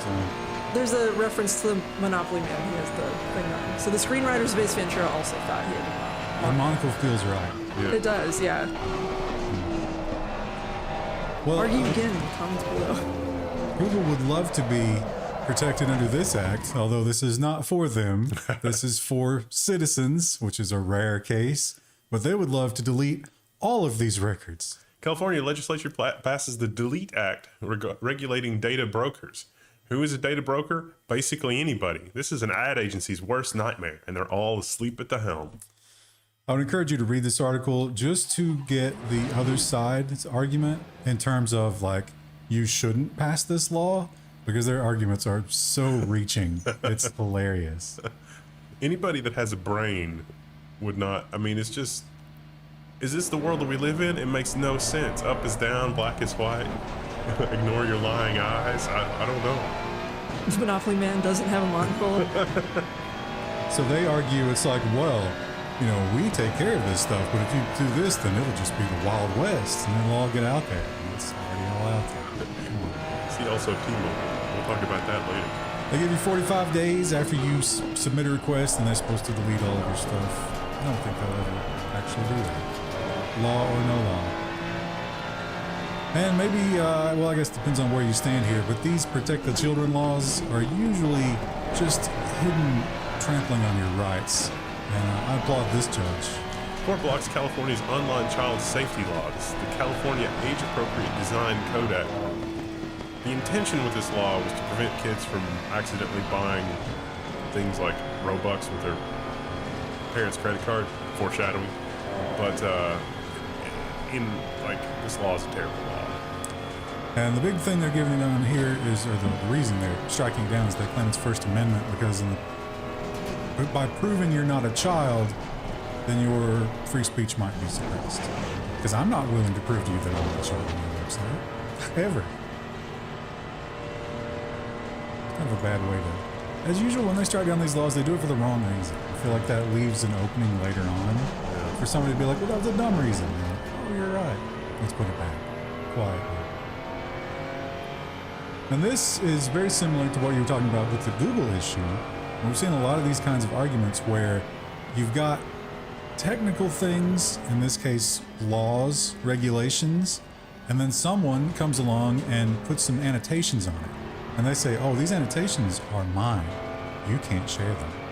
DC Circuit decision is a victory for public access group that posts standards online. And I would say this victory doesn't go far enough because the court said there may be some copyright rights in the annotations, but what's happening is when a standard, let's say an electrical standard, is written, it's like this is how this has to be wired, this should be hooked up, this is the context of this. The language sort of leaves a lot of ambiguity, and so the specification writers will come in and say, okay, here's what you pass in law, and then these footnotes are like translating this into something that a journeyman can understand. The problem is that the law references something that you wouldn't have unless you have this thing from the trade group. So this website publishes that, and the trade group says, no, we want to sell them. That doesn't work. Which really undermines the entire purpose of a standard, doesn't it? It does, yeah. It's literally a different standard for the other people. Yeah, I think that this victory should have said, because it's incorporated in law, you can't have that kind of a copyright. The way this read says that because this website is run by a not-for-profit, it's probably okay. If the website had been run by a for-profit company, it might have had a different outcome, which is bothersome. And you know what else is bothersome? Children. Especially when they steal your credit card and use your hard-earned money to buy digital assets. But there's good news for those of you who've suffered. The Kotaku headline is Fortnite players, and I would add Fortnite players' parents can now get a refund from historic FTC settlement. Basically, if kids accidentally bought Fortnite bucks, you can get a refund. Who can prove whether or not it was an accident? No one. Well, not even necessarily. Like, if kids bought it without permission. That's what I'm saying. Yeah. If you say, if you spend some money on Fortnite, and if you regret it, nobody's going to be able to call you on it. Though they didn't say how much in this article anyway, how much the people will be getting back. It's one of those deals where it depends on how many people sign up. So you're going to get like maybe $5. Maybe. You can buy another skin in Fortnite for that. Can you get one for that? I actually don't know. I know Overwatch, a lot of the skins are like $20, so inflation hits us all. Now here's a little something. I consider myself well-versed in the, anti-government conspiracy world. I had no idea that the Snowden archives were 99% hidden. I thought they actually showed us everything. No. Not even close. New revelations from the Snowden archive surface online. These revelations are specifically targeting an ARM processor company, Cavium, but they detail about how the random number generator is compromised. Spoiler alert, I've got some news for you. The random number generator is compromised basically everywhere. You could check out our old video on the Hygon processor, the forbidden processor from China, because it had a completely different random number generator from the party. And so that should tell you something. Not only that, but in these documents they revealed that they had compromised other government surveillance programs and were listening in on those. We assume without permission, but the Russian SORM, turns out the NSA was in that for several years, if not indefinitely. And the PRISM program was monitoring Tibetan exiles. Were they sharing that with China? Yeah, probably. So very interesting. Boy, I would love to see the other 99% of that. They reveal that the Guardian let the government spy agencies delete theirs. But they said the Times, I guess that's the New York Times, they have a copy. Yeah. Supposedly the New York Times copy is still intact, but they're not going to show it. My favorite thing about this whole, the elliptic curve. The elliptic curve was compromised in a similar way, elliptic curve encryption, and that's how the OPM hack happened. So, with the OPM hack, and you remember SolarWinds, basically an inside job. That was a message. Like, that wasn't like, oh my gosh, they got in. That was, we know you're playing games with the random number generators and the chosen random numbers and the standards, and it's in your own products, and we're just going to, slap you in the face with your own defects that you've introduced into your own products deliberately, and And so that was kind of a warning shot across the bow that we know that you know that we know. You know? They did talk to Cavium, and Cavium said, no, we would never do that. That's definitely not true. And maybe they didn't know. They also said that about the elliptic curve hack, and yet here we are. I think we said no probably at least 10 times in the last minute. We also got the elliptic curve. If we had the level 1 bingo cards out, you'd have like 4 marks. We should sell that on store.level1text.com. I mean, that whole story is just such an egregious, like, you look at that and it's just like, wow, society is doomed if we're at that level of, like, left hand doesn't know what the right hand is doing. See if you can squeeze in a VHS rental rifle. And the FCC for years and years and years claimed that they could do nothing about the robocalls. We're just helpless. But now we got some new blood in there, and they're trying, but they're struggling. The FCC plays whack-a-mole with telcos accused of profiting from robocalls. Knowing people inside some really tiny telecom companies, I can confirm, yes, they absolutely make a lot of money from permitting gray market traffic through their networks. So this is One Owl Telecom, and they point out how One Owl is run by an Indian fellow, or I guess he's an American national now, but he's Indian descent, and he routes all those Indian calls. And then when they got called on that, they created another company and called it One Eye, which they said was a different company, but it used the same IP address and all the same people and the same gateways and everything. Oh, that company went up. Meet the new company. This isn't, but not him as CEO. Although Totally different. he was still involved. So they're going to turn them all off if they don't clean their traffic up within a certain amount of time. Well, they give them that 14 days. The other big story this week, the fun story that everybody was distracted with, was the F-35. Did they actually find it? I never saw follow-up. They found the crash site. They found the debris from it. Did the hill people descend on it before they could get it? But It sure seems like. we still don't know what caused it, right? But now there are some people who have worked on these systems who are giving us some details. The F-35 fighter jets are only mission capable 55% of the time, a new report says. Days after a $100 million F-35 jet crashed in rural South Carolina, government watchdog says this report highlights ongoing maintenance. What if this whole thing is a psyop? Now, You just say that about right now. it doesn't need to be a side. Think about this. This blew my mind. The reason that these things are constantly in maintenance mode is because the military engineers and maintenance workers aren't allowed to work on them. Only Lockheed Martin can perform maintenance as per the contract of this aircraft. And so there's a backlog. Are you saying we need right to repair for our jets? Like, And how many billions of dollars have we sunk into this program? Heaven help us if there's some sort of global conflict. The big conspiracy theory, of course, is that the software on the jet that went down was the problem, and somebody other than us might have created that problem while it was on flight to test their capabilities. I'm sure they'll give us all the details. as they often do. I'm sure there's not another clause in that contract with Lockheed Martin that says you're never allowed to tell me anything about it. Did there happen to be a balloon nearby? Do you think you got an error code like your car? Like just a bunch of like icons light up, It's got the Max Sad jet face. and you just, if you're like me, just quietly put a piece of paper over that. Turn the stereo up. It would be funny if it was basically just a check engine light and it spooked the pilot and they're like, well, I guess I'm dead. Veil, yeah. Not taking any chances. What was it, like 100 million apiece? Yeah. No worries.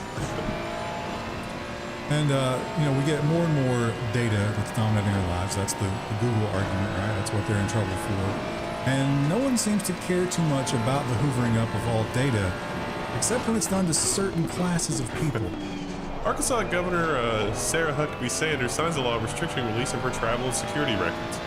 So reporters, that wasn't, like, this headline is a terrible headline. The reporter was trying to get an idea of the expenses around her security detail, which would involve travel records and that kind of thing. But it may not be detailed travel records, but they want to hide everything. They don't want you to be able to see what it costs to have a security detail follow her around for all of her campaigning and everything. Also, apparently, Arkansas State Police have a jet. Why would the state police need a jet? Do you think they even know how to fly it? They just keep it parked in the parking I lot. mean, they're flying it because she was taking flights on it. So, I mean, it seems reasonable to have accountability to be like, in your official function of governor, we spent this much money on the security detail and travel. And then your personal travel, where, I mean, admittedly, maybe the governor would also need a security detail then, and we spent this much. I would like 2 different numbers. You don't have to tell me where you went, but I would like to know how much you spent. I want to know everything. Well, Public servant. Shouldn't it be itemized billing? I have to give itemized bills. Yeah. it'd be nice to know where she went like 6 months or a year after the fact. I could kind of see the security aspect of it, but they're trying to drive a truck for the security aspect of it. A week is enough time. Yeah. If you're worried about somebody intercepting her, then just delay it a week. Somewhere between a week and 6 months, probably, yeah. Well, we also have some interesting new developments in the government's case against Sam Bankman-Fried, and it does seem pretty obvious that people were defrauded and that money was taken. And usually when something like that happens, the government does their best to get the money back and give it to the rightful owners. But here we're being told that's not the right thing to do. FTX sues Sam Bankman-Fried's parents and aims to claw back some of the $26 million in gifts and property. And also salary. So they were paying them salary, and there was a whole bunch of stuff going on that does seem kind of shady. But FTX's new management is now suing the parents, saying, "Hey, this wasn't like your official function. This was like this is madness." I mean, to be fair, they are both deeply involved in crypto, right? Oh, no, that's right. Politics and education. Yeah. That's what they're in. So what did they offer that company? It's not looking good. It's not looking good wherever you see that money either. They're a little too connected, I think. And we're getting some juicy details out of the Amazon case as well, and some emails that probably should have never been written. Amazon leaders were quote unquote okay with people being secretly signed up for Prime, the lawsuit alleges. Wait till they get to Discovery. They're going to find out Amazon leaders were also quote unquote okay with third-party sellers selling garbage on the marketplace because the line go up. It's always the same thing in these cases. It's some poor software engineer, Yeah. who like foolishly speaks out, and they're like, "Wait a minute, guys, wouldn't it be a better user experience if we didn't have all these dark patterns?" And then the CEO or the whoever it was, the leaders, they named 3 of the top guys, just gently is like, "I'm okay with this. This is good." It might take 5 or 10 years, but the emails from engineers that come out of Apple are going to be amazing, because there's some emails like that inside of Apple that hopefully will someday see the light of day that are just going to be incredible. Now, for those of you who were hyped about the Mexican aliens, Got some bad news. Yeah, I think we can, at this point, we can say those were probably not real extraterrestrial creatures. But they want to keep the hype going over at NASA, I guess, because this is probably more press than they get at any other time. So they've picked a guy. NASA names a chief of UFO research. The panel sees no alien evidence. I read another article that said NASA's kind of like upset with all the alien stories because like we're just trying to put more rovers on space rocks, and this is taking away from interest in that. Yeah, I like how down to earth and level headed this guy is, because he's like, I've looked at most of this stuff, and I'm not really seeing any evidence of non-human intelligence. He's like, there's a lot of really interesting stuff we need to investigate. It's probably drones, it's probably new military tech. It might be new military tech, not from the United States. There is some stuff we need to investigate here, but I'm not really seeing any non-human intelligence. He makes a good case. Please give us money to put more things on space rocks. Yeah, he did admit that there's no explanation. Yeah.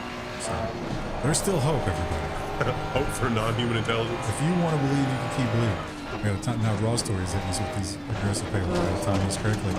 But we had another leader who was behaving badly recently, and I think I left this out last week, but it's a different kind of bad behavior than we usually see from our I lawmakers. almost thought this was going to be nonsense. And we now are finding out, because of the surveillance state, that it was all on camera, and there might be some more fallout. Yay, technology. Lauren Boebert could face sex crime charges under Colorado's lewdness law.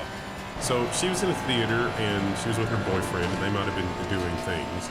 But in the world that we live in, it was all recorded, and it's all, she denied everything. She denied that she was behaving badly. And she denied behaving badly in a lot of different ways. And then it's like, okay, here's the receipts. And so it's just, Yay. I love how all of our politicians have just an amazing level of dishonesty, and then only when faced with very crystal clear, that's some nice surveillance footage they've got in the Nice isn't the first word that comes to mind, but It's interesting. crisp, maybe. It was interesting to watch because remember last week there was the Democrat. I think she was running for governor who had the online. yeah. And then you had Lauren Boebert, two sides of the same coin, and the two sides sort of, doing somersaults to ignore one Yeah. and demean the other. One's in public in a movie theater. I think that was a public website. Actually, she had a way larger audience, I bet. Yeah, it's like these things kind of, she shouldn't have been vaping. She shouldn't have been bothering other people. But Would you have been, I guess, you know what, never mind, none of us go to movie theaters anymore. I was about to ask, would you be happy if that happened next to you in a theater, but no, just go. So. I'm furious when people do anything. Just sit quietly. Don't eat your snacks, don't drink your soda, I don't want to hear you, see you, nothing. yeah, we all know my stance on the death penalty for misuse of public restrooms. Oh, she probably's done that before, too. Yeah. Gets all hot and bothered. Yeah. Well, the spy balloons, remember how exciting that was? That was a really exciting, 2 weeks. It turned out to be nothing. And now, after all this is cooled down, we've done all the research, apparently it was nothing. China appears to have suspended spy balloon program after February shootdown, U.S. intelligence believes. They're now even saying that it might not have been targeted at us, and it might have blown off course.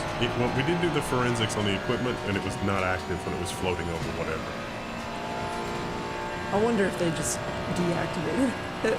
So let's remember, how much do those missiles cost? How much does it cost to scramble those jets? I would probably put somebody's life in danger if we used an F-35 when we did that. Now, what else was going on then that we needed a distraction from? I can't remember. That was quite We probably can't mention it because YouTube, that's all it is. And here's a little quid pro quo because the big story is, and I believe it to some extent, it's like China's always hacking us. And actually, if you ever put a server online and look at the IP address, China's always hacking us. But they're not alone. China accuses the U.S. of hacking Huawei servers as far back as 2009. See also the OPM hack. Oh, I get a 2-for-1 this week. That's not how it works. Actually, a big of the ball will be taken out of play, so you can't. But the big revenge for China hacking us was to sanction them and not let them have any lithography. We brought Japan and the Netherlands in to our conspiracy to lock them out. And some people are claiming that was a very short-term fix. China has a new computer chip that might render Biden's bans moot. Now, the performance of this chip is nothing amazing, but China's still building a supercomputer out of a lot of them. And so far, early indicators are that it is very, very good performance. It's probably going to be a top 15 supercomputer in the world, even though it's made with older technology. And that they have the lithography now to keep making more and more. Yeah. It's not quite as advanced even as Global Foundries, which is stuck on a 6 or 7-year-old process at this point, but it's not bad. You can do a lot with that. You can do a lot with that in your local economy, automotive parts and domestic electronics, and that supercomputer, it's just going to be bigger and take more electricity. Military vehicles? Yeah. Because they might be fielding more of those in the future. They've come up with a bit of a bipolar approach to one of their neighbors. China unveils a Taiwan economic quote-unquote integration plan as warships conduct maneuvers off the coast. They had their biggest one recently, right? Yeah, that's what Was it they're like talking 100 about some here. odd? Yeah. But it came alongside these sort of invitations where they're giving more opportunity for people to open businesses and study in China after in Taiwan. Also the islands. So like there's these contested islands, and that's what this is all about. So this is clearly the carrot and the stick. And they're saying you need to choose one. Contested islands other than Taiwan that are closer to mainland China. Fujian or something like that. Starts with F. Xixin and Fujian. But yeah, so Taiwan, and Taiwan's got their election coming up. So this will clearly be, some candidate is going to say, no, look, China wants to be friends. And another candidate is going to say, no, China's putting warships. Trap. Both are true. Yeah, the Guardian also got some interesting quotes from people in Taipei saying, hey, would you want to invest in like a vacation home on this island? And they were like, There's money for vacation homes now. If the Chinese propaganda videos are to believe, not them. Seem to be having a tough time with it. And not us either, because F's in the chat for our UK friends, because this seemed like it was inevitable, and now it has happened. UK opens a new chapter in digital regulation as Parliament passes the online safety bill we've been warning you about for weeks. This requires the royal assent, which is just astonishing that you still have to do that over there. You still have to pretend that those people are in charge. I guess they are. You think Charles understood that at all? He understood when somebody told him, you have to sign this. If you don't sign this, we're going to release those videos. So it's terrible. It's awful. We've talked about it before. It pretty much puts the government in charge of deciding what websites get punished for anything. You got a license for that website. Literally has to be licensed. And it's all bad news. But it's the world we live in. Unrelated. Semi-related. Look at the picture on this article. Is that an awning made out of glass? Wouldn't that get stained immediately? Maybe it's a window that rotates up. You have to get water spots on it. Who cleans that? Anybody want to come live in our basement? You're fleeing the oppression of the license oppression. Oh, the UK, and then you come here? I don't know. It's a 3-part plan to eventually get Canadian citizenship because they've got lots of land. They're still pretty nice. Some of us just went back. The idea of needing a license for things is a fun meme, and you can apply it so often because it's true. But over in Australia, you need one for perhaps one of the simplest things in the world, and it's disgusting. And this woman set out to test it, but I think she kind of burned herself. Oh, yeah. Well, she burned a child. Australian journalist calls her baby methamphetamine rules as a test of naming regulations, according to The Guardian. There was another one she considered, but I didn't know what it was, and that's why she didn't choose it, because she was like, oh, people don't know what that means. Mang. I had never heard that. Mang apparently is the what we call the gas that you. Yeah, I've never heard that. So it got through. This child is now named Methamphetamine Rules, and now she's going to have to go through the process of renaming the child. But she points out that the ledger at the government office always has the history of names in case, cops need to try to get old aliases. So that child will forever be followed by Methamphetamine Rules. She's going to need to write a letter to her. It's like, just in case something happens to her, it's like, dear baby, I did this because, not because I'm a horrible person, but I'm sorry about that. There's the last line in that article is really funny because it's like, meth doesn't even fit him because he's a really chill baby. As opposed to all the babies who well, I guess there are babies. There are babies who are pretty, high-strung and cry. Well, there's some that are born addicted. Yeah, sadly. And we have this... The thing we do here in this country is we find hackers and we prosecute them for crimes knowing that we're never going to get them. And this gentleman is just having fun. One of the FBI's most wanted hackers is trolling the U.S. government, including letting people make T-shirts. He made his own. Well, he made his own, but you can also buy that, but he doesn't get any of the money, but he just doesn't care.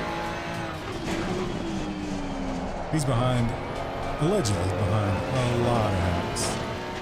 And I don't think he's necessarily denying. He's just having fun. We also got some more leaks this week, and this time it wasn't so much bad behavior as it was the entire game plan for the next couple of years, and they do not like that being out either. Xbox exec says leaked quote-unquote old emails and documents have quote-unquote outdated info. We've become more aggressive in the time since then. Although, if you look at their Xbox Game Pass projections and some of the other stuff, it does not look good from a business standpoint. The big thing was they want to release the diskless, cloud-based Xbox. And make money off that from now to the end of time. The problem is this old email stuff, is this Disney accounting, or is it really this bleak? Yeah, I'd kind of lean toward it being actually that bleak. And it's bleak in Vegas, too. Let me warn you here. What happened to you in Vegas in the last couple of years has not stayed in Vegas. Not at all. MGM Resorts computers barely back up after 10 days as analysts eye effects of casino cyber attacks. There's a job listing. You can make $110 an hour if you're willing to work 10 hours a day, 7 days a week, building Red Hat servers for them, which is kind of on the low side. And 15 million. Oh no, they paid 15 million and 30 million ransom. They estimate 8 million per day of downtime. That seems low, doesn't it? Yeah. I think the casinos would be churning out more than that. Maybe they're downplaying it to protect the stock. I would not want to be a 1099 contractor at $110 an hour dealing with that kind of madness. It seems like they did very well to prepare for this. Although the hackers did admit that it was all social engineering. But you need to have that zero trust policy to protect against them. And that was not the only big hack that we saw this week. International Criminal Court says cybersecurity incident affected its information systems last week. I got it. That's always the story, isn't it? Yeah. I got it. What can I do about it? Not really anything. And if you're looking to clean up a traditional crime scene this week, you might be prevented from doing that because of a cyber crime scene.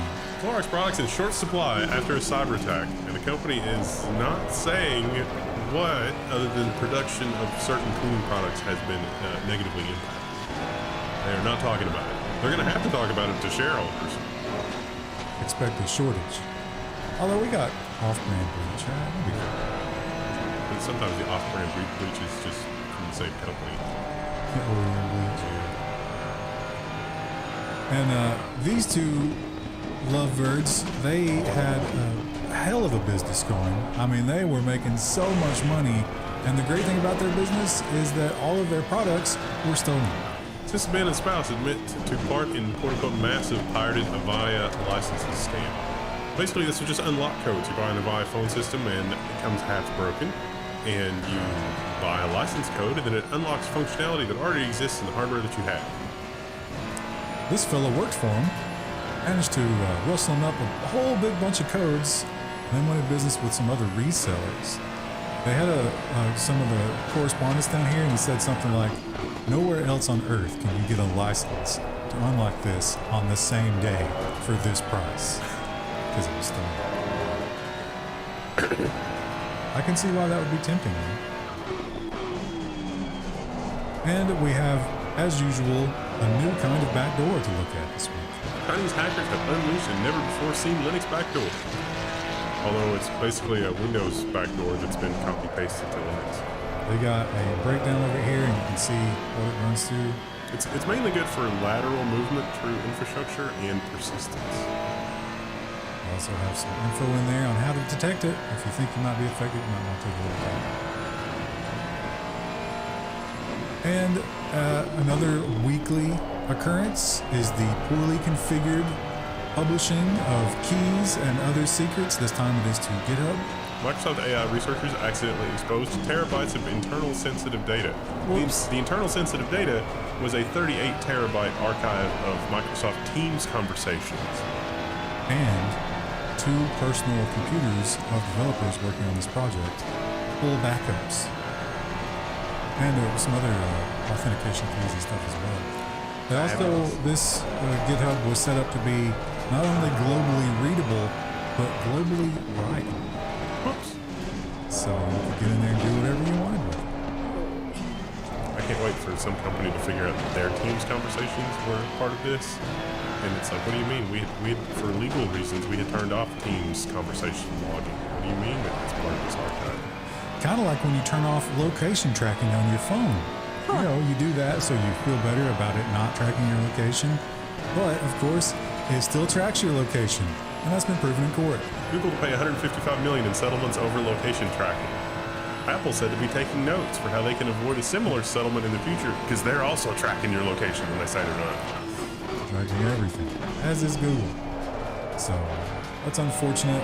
The really sad thing about this one, and this really disgusted me, is this is a class action lawsuit, but they argued there is no way that we can identify and get money to everybody who this violated. Because it's everybody with an Android phone, like 250 million Americans. So instead, we're just going to take all that money and give it to nonprofit groups.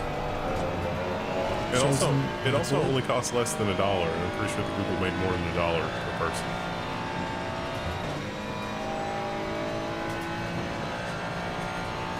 And you got to be worried about the surveillance state. We have the AirTag tracking, and of course, everybody has a camera in their pocket, so you always got to watch out for those sneaky spies. A teen girl found an iPhone in an airplane bathroom. The family says it was put there to record. So the evidence is, I don't know if the girl was like expressing discomfort or whatever, but one of the airline employees said, "Oh, you can use the first class bathroom. Let me just run in there and make sure everything's good first." Then came out, and when the girl went in, she found the phone. Then she came out, didn't say anything, and the employee went right back in there. So he was taken into custody after the thing. Doesn't look like they're going to try to pretend he wasn't. That means he's probably done it before. Worst thing about it, she didn't get to use the bathroom.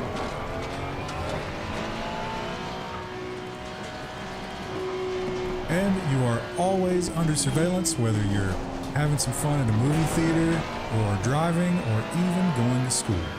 School principals turned surveillance video of, I don't want to say that sequence of words, into a meme, a lawsuit says. So this gal here got into a fight, and during that fight, one of the school administrators got a hold of her and pulled her off, and I guess she was somewhat scantily clad. So one of the girls came out. That got captured on the surveillance video, and supposedly the school made that into a meme comparing it to the Janet Jackson Super Bowl issue. Now she is 18, so they're not going to get in trouble for that aspect of it.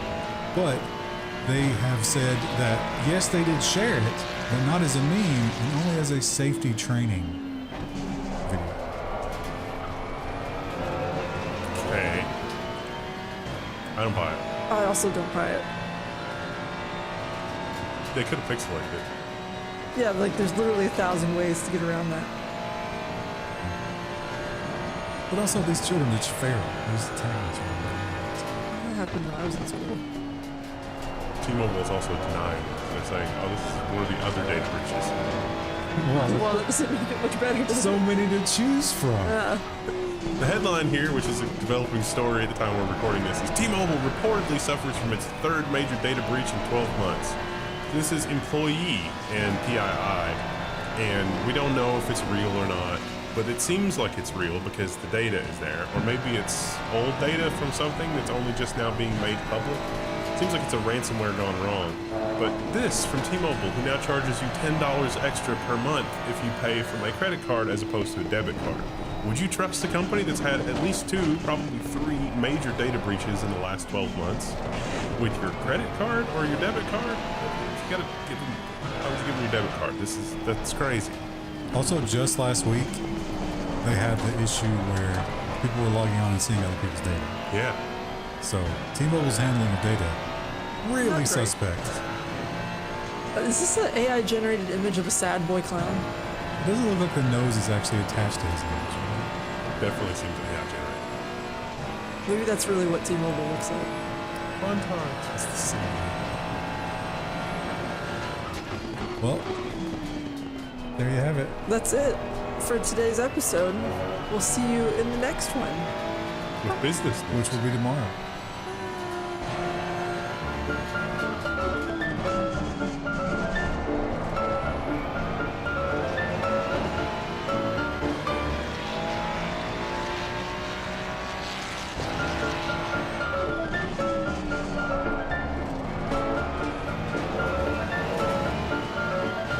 Hello everybody, welcome back to the L1 Show Links with Friends. Today we're doing AI and nonsense stories, and today's September 22nd, which is Frodo and Bilbo's birthday.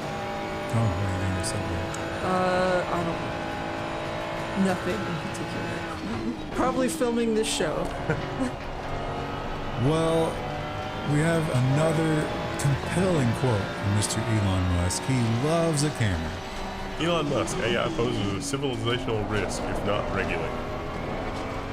This is funny though, because the information this article is based on is from a treasure trove of comments in a congressional hearing at the time you're watching this was about 2 weeks ago, and Bill Gates was also there, and there was an interview with Bill Gates about Elon Musk's comments on AI and civilizational risk and blah blah blah.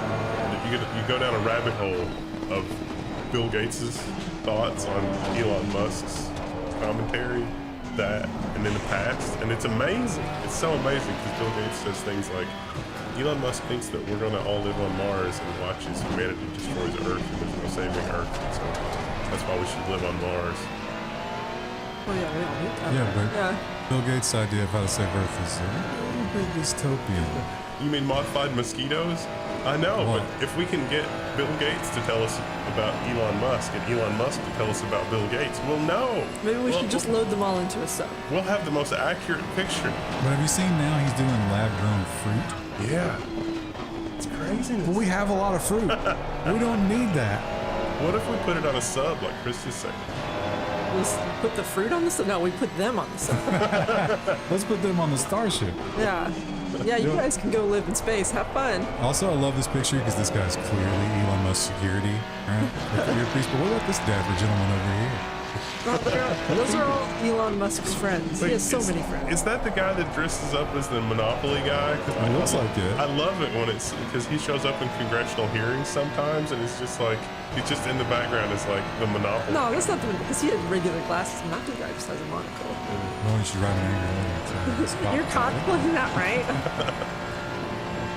And here's a disturbing headline because I have a feeling that as the economic situation worsens, they're going to be looking to squeeze more and more out of the beats. That's us, the taxpayer beats. And how are you going to do it? IRS deploys artificial intelligence to catch tax evasion. Now they say, don't worry, this is not over individuals. This is for hedge funds. And law firms You know how they're constantly trying to hide all their income, which is true. and real estate investors. But how many years are going to pass, I would say one at the most, before they turn it on the regular taxpayer? And private equity. Actually, it'll work so well that they'll turn it off of all of those classes and then turn it on individuals. Yeah, that's kind of where my brain went, and I was like, surely it wouldn't be that bad. It is usually. And that artificial intelligence will have a lot of costs, not just in freedom and society and electricity, but also other resources. Artificial intelligence technology behind ChatGPT was built in Iowa with a lot of water. It talks about the data center stuff, that you run up against when you're doing that kind of stuff at scale. And these companies, because they're trying to be ESG, they report global water consumption. Microsoft went up 40% in the AI use. It seems like a lot. Does Iowa have any issues with water? I haven't heard anything. They're going to. We also have seen a lot of things that the AI companies have put out to say, like, oh, don't worry, because we can actually detect AI. You can use these tools, and universities are using them a lot, but it turns out there's problems. OpenAI confirms that AI writing detectors don't work. No detectors reliably distinguish between AI-generated and human-generated content. One of the reasons, not the most significant reason, but one of the reasons this is the way that it is because if you're using OpenAI, they're constantly tweaking it. The data that's used as part of the model is constantly rotating in and out. So the output that you get is non-deterministic.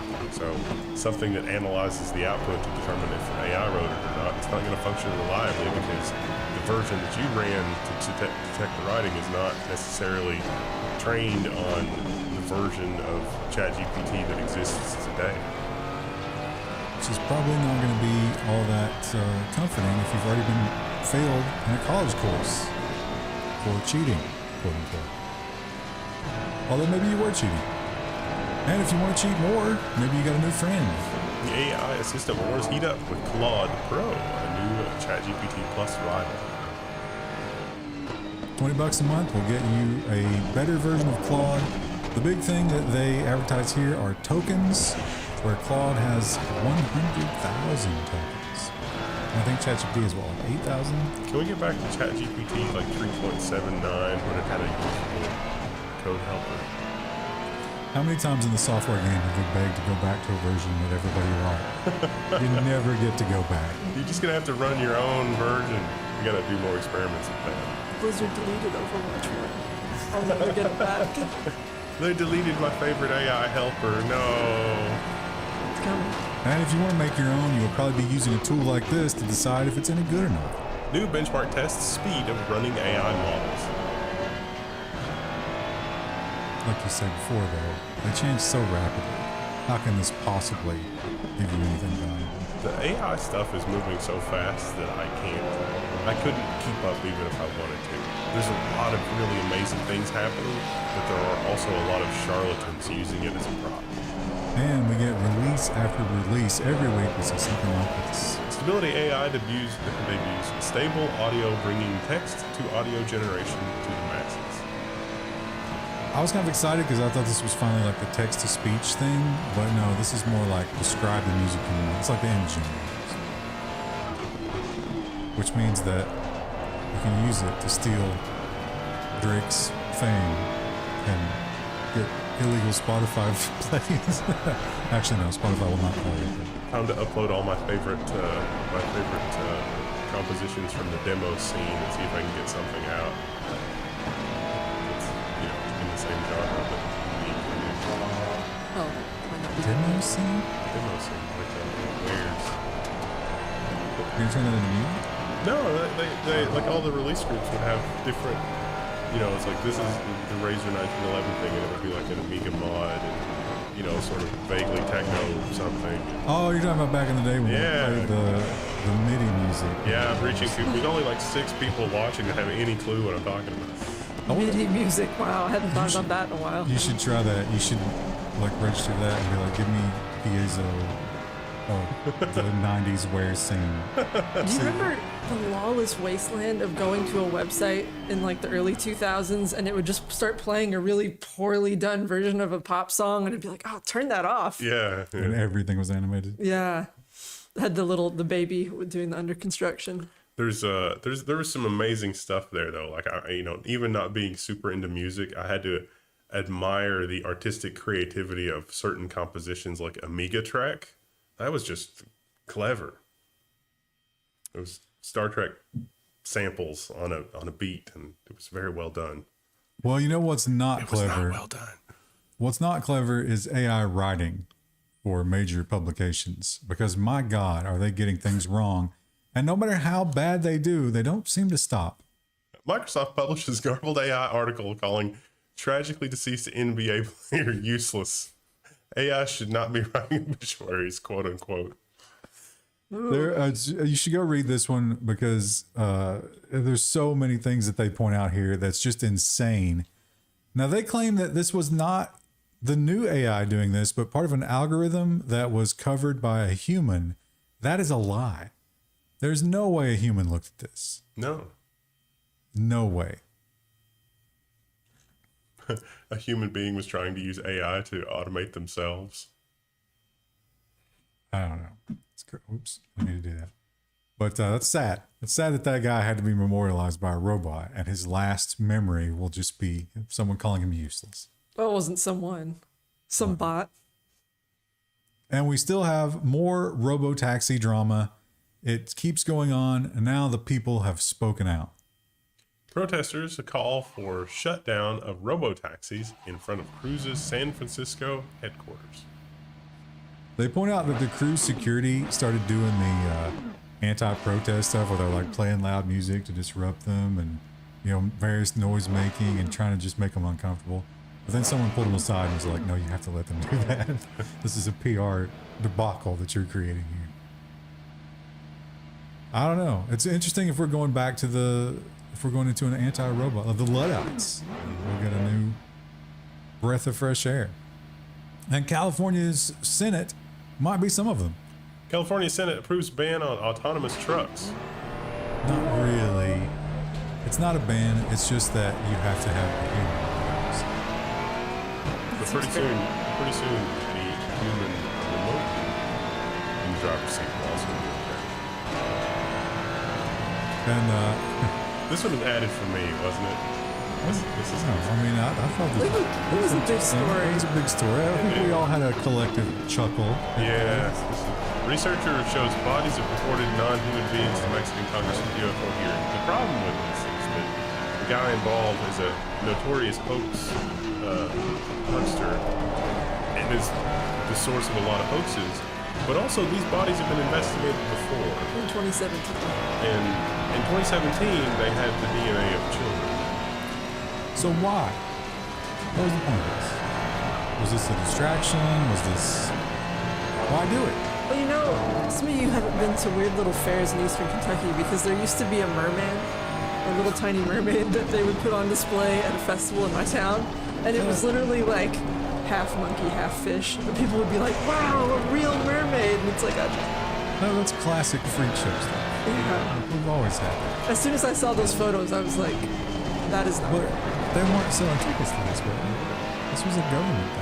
Yeah, one of the people that testified in the Mexico thing said that they did a cord sample for DNA, and only like 70% of the DNA is in common with what they would recognize as like terrestrial origin DNA, and it's like, okay, I mean, maybe, but I don't know the credentials. Like, how do, but I'm gonna need, if that's true, then I'm gonna need even more evidence because that's extraordinary, but there's none of that, so that's nice. And then it was, they also said there were medical, quote-unquote, medical implants made out of copper and osmium. It's like, okay, well, osmium's hard to work with. It doesn't, as old as it is, it doesn't make a lot of sense for it. More homework to figure that out. And then they talked about how the U.S. State Department was going to come visit, and then they canceled. It's like, well, they're probably going to cancel too. It reminds me of the mummy that was underneath the rock shelf as well.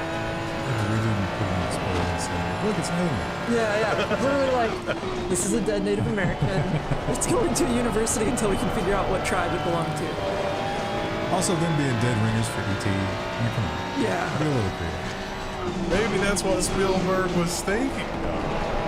We all There know. were people in the thread about that. They were like, Spielberg knows something. And I was like, We all know that the real aliens are going to be way more than I think you're just going to say ripped. It's not going to be huge. oh, those guys have no games. See also Hillary Clinton. But here, how about an actual alien? Although I guess he's not an alien. He's from Earth, but he lives on another planet and he's doing amazing things. The first experiment to produce oxygen on another planet has come to an end. It was able to produce enough oxygen to keep a terrier alive for 10 hours. It took him months to do that. He's breaking down carbon dioxide to harvest the oxygen. Now, if you scale that up to something bigger than an exploring robot, you probably could keep some people alive. Yeah, there was, just like when we detonated the atomic bomb, there was a slight worry that we might set the atmosphere on fire.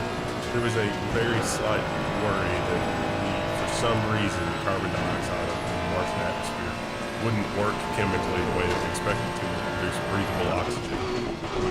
We experimentally verified that if people had to live on oxygen converted from Martian carbon dioxide, they can. Oh, the terrier But for 10 hours. Space terriers. Yeah. And, it is our way of doing things. It's the American spirit to just try it and see what happens. And that's exactly what we did here.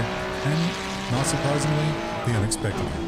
asteroid behaving unexpectedly after NASA's deliberate dark crash. Possible reasons for explanation: an uneven distribution of mass in the actual, which is weird though, because we thought we modeled that pretty good. We also didn't expect the massive debris field that it would generate, we've learned. But now, also, it's slowing down. So, none of what we thought would happen happened after we launched a missile at a space rock. I'm sure this wasn't like redneck. Just crash into it. Well, at some point, we have to admit that maybe NASA is not getting the most bang for their buck, and maybe they're just trying to dream up things to do to get new budget. NASA finally admits what everyone already knows: the space launch system is unaffordable. Yeah, Elon Musk is probably already drunk. As much I think he's just as horrible a person, he's drunk in his own power. As horrible a person as he is, you got to admit he did fix the whole space game. Yeah. But that also makes me sad because what if Elon Musk can do that well with that, how have we gone so wrong as a society that that's what it requires in order for somebody to dislodge the dysfunction? Or is Elon Musk a figurehead? And somebody else is actually funding and dealing with it. But, the space game, it's popular. Russia tried a new moon mission. India got it. Their robot is asleep right now. We're waiting to see if it can wake back up. And now, Japan's H-2A rocket launches headed toward the moon to attempt a landing. it's getting crowded up there. I always feel like this is a positive story, especially when someone does it successfully. Yeah, a moon that can make it, a rocket that can make it to the moon. It's actually very impressive. Yeah. And moving on to some authority misconduct. This one is, it seems like a fun headline, but if you get under that, it's kind of disturbing. Man walked naked out of the shower and found Mountie in his bedroom, the lawsuit says. This guy has an amazing case. The CBC doesn't really go into a lot of details, but the guy's already filed a lawsuit. They apparently broke his door to give him a speeding ticket, or no, it was a missed stop sign ticket, something like that. I don't know if they admit to breaking his door, but they said when they knocked on the door, It disintegrated. it opened. Yeah. And in their insane authoritarian world, that was a sign that there might be distress in the house. Yeah. It's like, hey, we banged on the door and it opened up. Better investigate. Yeah. There could be something bad in here. My mental image of this is like the cop was on the doors. It was a shame. So not only did he get seen naked, but he got seen naked by a girl. So I think you just automatically get cookies. I really hope that there's a video of that, because I always remember the thing in Florida where the Dana lady was arrested, and they were like, no, we respectfully knocked on the door and waited for her to come to the door, blah, blah, blah. And then the video was released, and the dude was like, like full arm pounding on the door Like as hard toddler as having a possible. meltdown. Yeah, and there was a camera on the other side of the door, so like you could see the daylight. Like every time he would pound on the door, you would see the door like go in and come back 2 or 3 inches. Because it was just like, well, yeah, if you're gonna pound on the door that hard, it's probably gonna break. I don't know what it is in Canada, but I think it's probably the same as you don't have to answer your door. Even if it's the cops, just don't answer the door. But if you don't, they're going to pull this kind of crap because they're corrupt. Well, you know who wasn't corrupt, and in fact was just having a good time with some candles and some yoga? Ritual mass murder, quote unquote, report in Chapel St. Leonard's was actually a yoga class.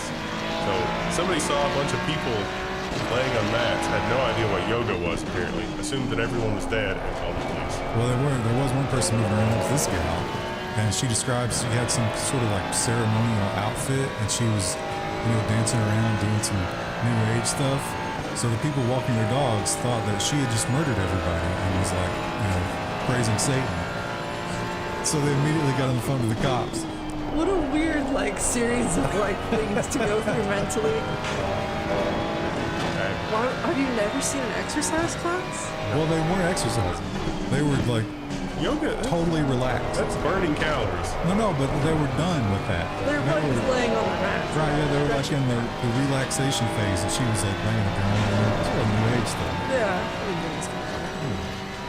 But still, I've been exposed to yoga. How do you not know what's going on? Just vivid imagination, I suppose. And I love to have a drunk driver story, and I love how unreasonable drunk drivers can get. A Coralville man who allegedly raced an ambulance has been arrested for operating while intoxicated. And the ambulance driver is the one who called 911, and they described how all the other cars were getting out of the way of the ambulance, and this guy was trying blocking techniques for racing. Thought he was in a race. I'll show him. Yeah, it turns out he was on something. It's terrifying how many of them are out there every day. And it's also terrifying when you have a story like this, which is, as usual, these small stories, they do not give you the level of detail that is required for this kind of madness. Man indicted for allegedly breaking into Clarkson Daycare, pretending to be baby Danielle. He's 66. Not his first time. In fact, in the past, he had broken in before and left money with a note saying, hey, you should really get adult-sized diapers. They did not. And in this last break-in, he actually had to tape several child diapers together before putting them on. if I was a parent and my kid went to this daycare, they wouldn't be going to that daycare. Well, I mean, it's not the daycare's fault, is it? I guess they could have done more in the previous. Yeah, if he's been there before, who's to say he's not going to come back? But they didn't know who it was. He signed all of his papers, baby Daniel. I think around here, if that happened and there was anybody there, it would just, Also, it's probably a daycare that have a little to throw around, but maybe take a collection from the parents. It's like, hey, we need some cameras. We need a door buzzing system to keep baby Daniel out. You're awfully nasal. yeah. Do we have a recurrence we need to worry about here? So far, no. You getting the long C? I hope not. It has been very dry. I haven't been able to take it else. I had a dog sit times. That's a describe disease. That's just a body part. No, like a sinus. He said I had sinuses. I have those. Well, you have sinuses, but a lot of Canadian libraries don't have books. Empty shelves with absolutely no books. Students and parents question school board's library weeding process. Listen, people on the school board, they've never read a book, so it's taking them a long time to read a book and get it approved for the library. But this isn't the school board. Well, the school board had like some rules. They have like a cutoff date, right? It's ever how many years ago 2008 was.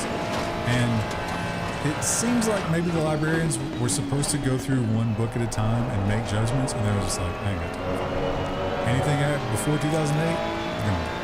Just get rid of it. Well, I'm glad that math and science didn't happen before 2008. Are you telling me all the Judy Blume books are gone? That is about making room. Gotta make room for all those new books. Forget Asimov. Now, here's a great video. We won't play the video, but jump into one tab and watch it for yourself because it is astonishing. Town of Portugal flooded by red wine after distillery's tanks burst. Not just one tank, but the two main storage tanks. There's a lot. 600,000 gallons. Now, once again, there's a still frame of it. Yeah. Now, what do you do about this? Because it all flowed down the road and went into the soil. So much like the train situation, the East Palestine train, they're going to dig up all that soil and just take it somewhere else. Would it? I guess it depends on what stage of the line and stuff is. Would it make a huge difference? I guess it would maybe acidify the soil too much, but it is an organic product, obviously. Probably could lead us to that. They might, kill off some microbial stuff in the soil. Now, you know what else might kill some stuff? Eating pennies. You shouldn't do it. Family discovers pennies inside the McDonald's chicken nuggets. Safety concern arises. Now, they point out, and I assume that they had one that wasn't busted open that they could prove it with, but they point out that they don't make these nuggets in the store. This happened in the manufacturing side. McDonald's supply chain, someone is inserting pennies. That's so strange. That would be a terrible thing to buy into, too. What's the motivation there? That's just terrorism, right? At least you're not going to get choked on a penny because who swallows a nugget whole? Someone in the comments. Actually, I prefer to just... Yeah, but biting into it would be where you damage your teeth. You gotta break your nuggets open. You gotta do a security check on your nuggets. I bet McDonald's will start with cutting it in half just to make sure. And would you put a cursed painting in your home? I might. Even though I don't even put stuff on my walls. I might consider this young guy. Cursed painting sells for more than £1,600 after twice being returned to a charity shop. One of the people that returned it said that there was a weird black specter following her around, so she brought it back. Is it... When you have something like that happen, do you just think, okay, what are the last 5 items I brought into the home? What changes have I made recently? It's got to be the painting, right? She's so I creepy. changed my shampoo. Maybe I should change back to my other brand.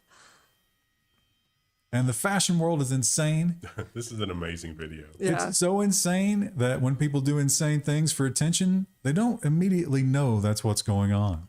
Imposter does catwalk in trash bag at New York Fashion Week, and no one notices until security intervenes. You can kind of tell because the whole time he's walking, he keeps like kind of looking behind his shoulder, and then the security guard comes running down. Oh, have you seen the video of Xi Jinping walking that red carpet? No. Oh, you gotta watch that. I can't remember what country it was in, but they're doing like a red carpet with all the leaders who are visiting come out. And the door opens up and he comes through and he's like, yeah, he's walking around. And his aide or interpreter or whatever comes running to get behind him. And they physically just like slam him in the door and like slam the door.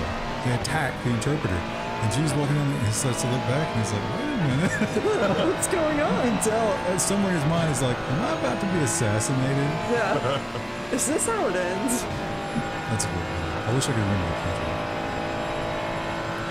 And you know what? This guy should be the caretaker of the cursed painting. Yeah. I think we can trust him. Quote unquote, Indiana Jones of the art world helped the Dutch police recover stolen Van Gogh painting.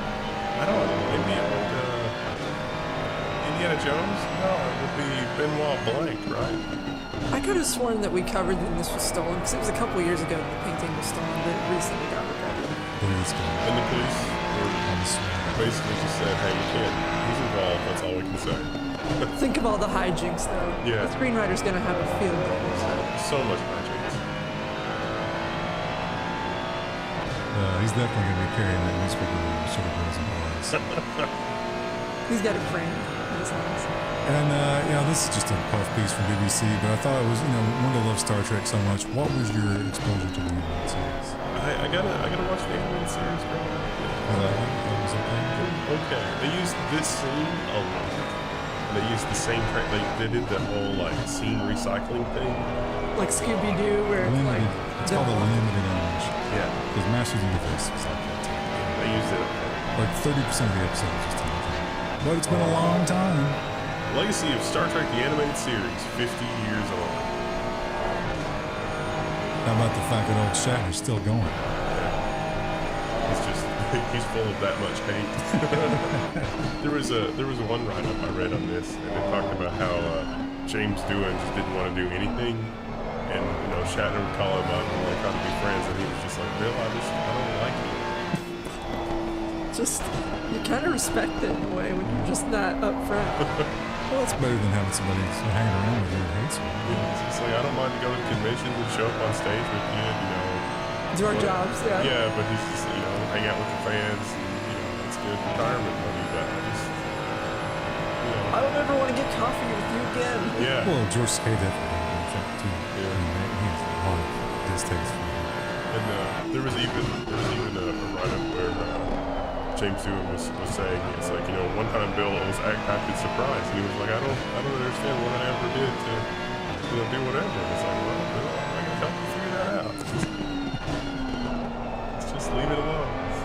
Now, last week we had a story about the volleyball gambling ring. I'm not sure exactly how that worked, but now we have a similar one. However, this is a much larger problem. The unraveling how a small-town police officer took down one of the largest match-fixing rings in tennis. What a story, too. The Washington Post put a lot of effort. I mean, this continue reading. It's in like 5 acts. The guy that brought down House in season 3 of Trigger. House. Yeah. Detective Trigger. That kind of reminded me of that. It's just like that little guy, he just latches on. It's like, I'm going to bring down the tennis ring. Okay. Now, this is not the, what's the name of the big tennis tour that they do? Wimbledon. So that's one of the locations. Anyway, it's not that. It's the lower level of the AAA tennis. And these guys were fixing matches and paying off the players and doing online gambling and using money mules to go. And they were placing bets on I think that in the 4th set he's going to score this many faults. It was just crazy bets, and they were winning every single one of them. And this guy worked it all out and got them out of it. There's some amazing detective work. And they got confessions from the players, from some of the players. And he didn't do it with any sort of mass surveillance. just being weird watching the matches were televised. Yeah. So he did have that. I guess that is a form of mass surveillance. Yeah. And this is a crazy one because this is being described as revenge stuff or illegal stuff, when in fact I think it was quite voluntary. Yeah. Candidate in high-stakes Virginia election. I'm going to substitute the headline here a little bit. probably had an OnlyFans with her husband. And so it's like, oh, is that grounds for not being able to run for election in something? So she's more or less said, yeah, that's us. But what are you going to do? You got to make ends meet. Was the video released with their consent, though? Like, they knew they had made it. Here's the thing, kind of. It's not quite gray. I would say it's like grayish white. What they did is, as a couple, they went on, can we say that website's name? Chat. It rhymes with, yeah. You know, it's that. You know what? Yeah, they know. It's chat or what you used to fish with. And so they went on there and they were hanging out naked and doing stuff, but then they were trying to get people to give them tokens. I don't know how that site works, but apparently I can like tip you with real Like money. bits. And they're like, hey, if you give us some bits, we'll do this or that or whatever. Now that site is supposed to be ephemeral, right? But then there was Record Bait, which was a site that records everything that happens on that site if you're watching it. So it's not actually a thing. So they Never is. Reminder. They put themselves out there thinking that it was going to go away. Well, somebody got the recording. And now that she's running for office, it's been released. But it was her husband. It wasn't like... Oh yeah, I would say it's like it's her husband's deal, but like it's not cool that someone released it without their consent. And it may actually be against, there's like the revenge laws, that it may be against that this was recorded re-release. Yeah. Maybe. But if you're going to go into politics, I would say that's not a good move. Yeah, definitely not a good move. No, for but I also think that for anybody that's under 50, given the political and voting landscape, I don't think anybody cares, especially given the context. In 20 years, we will have nudes of all of our leaders. Maybe that should be a requirement, right? Whether they've made them voluntarily or not, it's just like, hey, AI assistant. Yeah. We'll have images of them doing all kinds of things, but half of them will be fake. Yeah. What if, to prevent that sort of, coercion, as part of going into politics, you have to submit a video? Yeah. Well, people gamble more when the economy gets bad, so I imagine that DraftKings is probably doing quite well. And they're always coming up with new and fun bets to put out there. It's just like, oh, it's topical, it's in the news, bet on it. DraftKings apologizes for sports betting offer referencing 9/11 terror attacks. Oops. Should we not have done that? Was that insensitive? So they had a special bet where all three major New York teams had to win a game. And it was the never forget bet. Yeah. Unfortunate. Also unfortunate that people actually did it. And on to the animal section. And this was a tragic animal story. Now, we've been covering a lot of, remember the cat that was living with the... Yeah. And then there was the capybara. And what was their animal? A fox or something? Capybaras live every animal. Well, orangutans do not. Orangutan launches a possum out of an enclosure at a zoo as horrified visitors scream. There's a video of it. You should watch it. Well, maybe be careful watching it. It's a little upsetting. Well, you don't see the actual impacts. Yeah. You just see them flying through the air. But at that height... But an orangutan is very strong to have been able to do that at that velocity and exit angle. The primates have a lot of strength. And so... The people at the zoo were like, well, we're not sure exactly what happened to it. That's a lie. There's literally a video right there. It fell into another primate enclosure, and they did clean it out. It was passed on. So, yeah, this was a local possum that snuck into the enclosure somehow. You don't know that. He could have been international. He could have floated, taken his kids. It was like his mom, like the baby mom, is there with all the little possums clinging to her, and they're like, "What's Dad doing?" Frank, don't do this. It's, I got to, Mary. I got to see what it's like in that enclosure.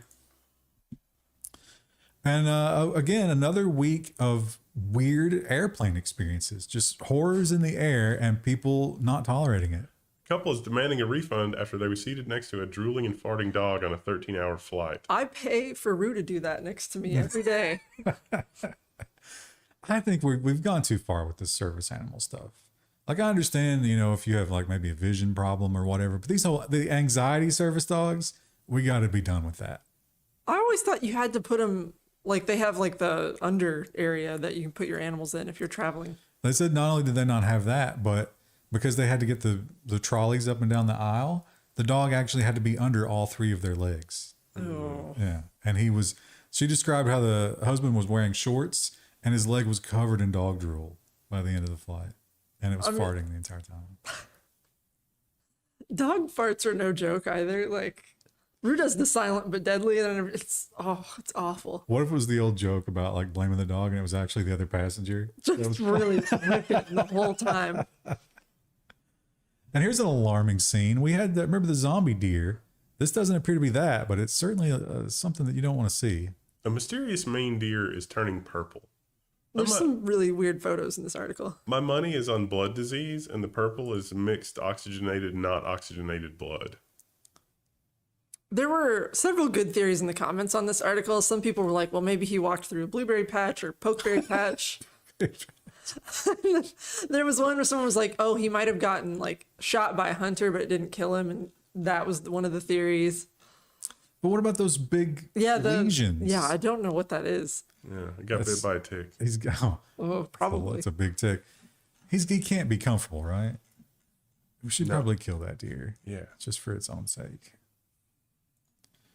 And finally, a little bit of a heartwarming story. This is the best we could come up with this week. Rescuers move a 5,000-pound concrete slab to rescue a kitten that went up a drain pipe. Look at it. Krista, you should get that kitten.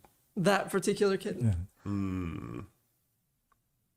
I haven't seen the mama cat or baby kitten this week. So there's room, you're saying? There's room in that Room home. for the concrete room kitten. for another cat. Oh, you could name him Cement because you have such a hard time pronouncing. Cement. You could name Cement. him. You could name him Smint. Cement. And then everybody's like, "That's a weird name." You have a fun anecdote. Yeah.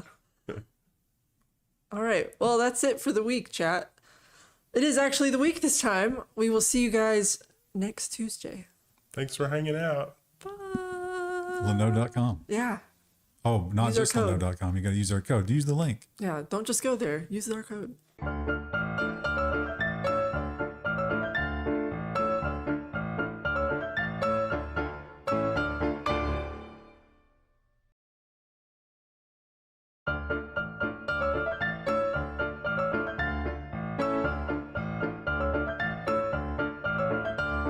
Hello, everybody. I forgot what day it is, and today we're doing It's Wednesday. business and security.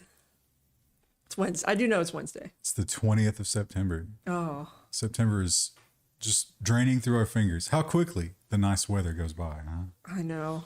I'm kind of ready for it to be cold, though. Like, I'm okay with cold weather. I don't like it when it gets super hot. I think now is perfect. Yeah. it Cold is really nights, nice. temperate days.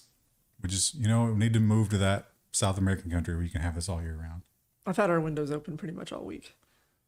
How do you deal with the cat? We've got screens. See, I'm afraid my cats could take the screens out. Cricket doesn't seem to care. He does like to get up on the windowsill and like look out, but he doesn't try to get out. My cats like to do that, and they dig their little claws into the windowsill. So now all my windowsills are scored. Oh yeah, we've got that too. Well, that's a problem that I probably won't have at the Arizona TSMC chip plant because they probably don't allow cats in there. Although, how adorable would it be A bunch of tiny cat workers. if you had a little foundry cat running around ruining the batches? TSMC Arizona plant, and it's going to be a paperweight, says an analyst.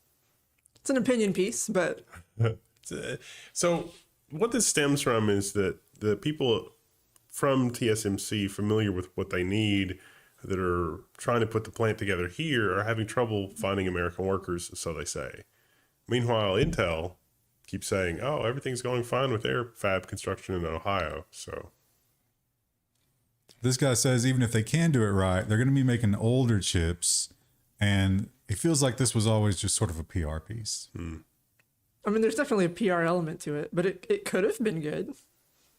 And maybe it still could be, but Maybe. We'll see.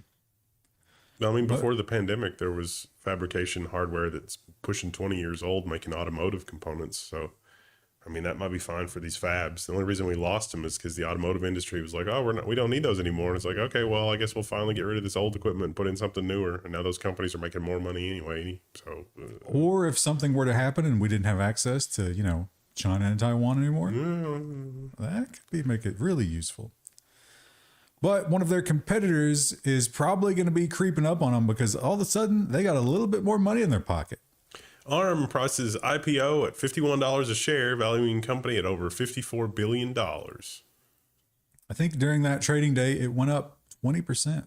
I don't know if it held those levels. Look at the picture on this article. The pre-trading today, it was just madness. I don't know. What's it? It should be in the ticker at the top. It was like, this is the hottest share ever. It's probably like $100 now, isn't it? CNBC is not giving us a ticker. What is it? But you know what? It's going to be outdated information anyway because you won't see this for a couple of days. So just look it up yourself. Yeah, it'll probably go crazy again Monday. And another chip maker who had been having a little lover spat with one of its consumers has confirmed that even though they might not be BFFs anymore, they are still going to keep doing business for the time being. 6359. Apple will keep using Qualcomm's 5G tech in iPhones until at least 2026. Begrudgingly. The word missing from the headline is begrudgingly. They're still co-parenting their children. How insane is it that you see all those Intel demos from like 2018, 2019, 2020 of all the magic going on with Intel's wireless chipset, and we're ready to go, commercial customers, everything is amazing. Apple bought it. Apple's had it since then. I mean, Apple's had access since 2017, and it's 2024 almost. You have to check your watch for that. Yes, I was looking at that. And Apple is still not using non-Qualcomm, even after the lawsuit, even after throwing Qualcomm under the bus, even after Qualcomm had the goods from Apple sending Qualcomm confidential IPO or IP to Intel, and they still don't have it. Listen, that chip game is so strong, they can't quit her. And it seems that the future is foldable, even though I don't want it. I don't know if a lot of people would want it, but they're going to keep giving it to us, and they're going to keep trying to find new and weird ways to package it. HP's $5,000 Spectre foldable PC has a lot to prove. So they put a screen under the keyboard, and the keyboard's detachable, so you can just pop it off with magnets. Yo, dog. We put a screen in your screen. So it's got all these different configurations. It also has different magnetic points on the thing itself. So you can go full keyboard mode and just cover up half of your screen, which seems dumb. Or you can go 1.5 screen mode. The question I have is like, what's the use case? You're at Starbucks and you want people to know that you're using a foldable, yeah. I could get behind like $1,000 version of this. I'm all for it. 5,000 is also a bit of an issue. Maybe the prices will come down once they get better at it. I'm just trying to imagine a scenario where it's like, okay, I want some of my stuff flat in front of me and some of it up here. Like, maybe if you had your Messenger down there, but I just want more screen real estate. That's really all it comes to, is just give me as many pixels as possible. I guess they did do that. Yeah. I mean, if you're willing to be in a weird configuration. But, the problem they got is that you can just buy a second travel monitor for like $200. You can't do that. But you won't be nearly as impressive to your peers. I don't know, if you get 2 travel monitors, that's pretty impressive. Pull that out on a plane. Yeah, and it's just like, let me borrow your tray table. You got to keep pushing it. That's like the Razer blades, right? Let's do 6. Well, it's Apple season, and it's new iPhone season, and they have decided that we need a series of articles to tell you all about the great new features, but it doesn't seem like there's that many. So we're going to talk about the one that they do have.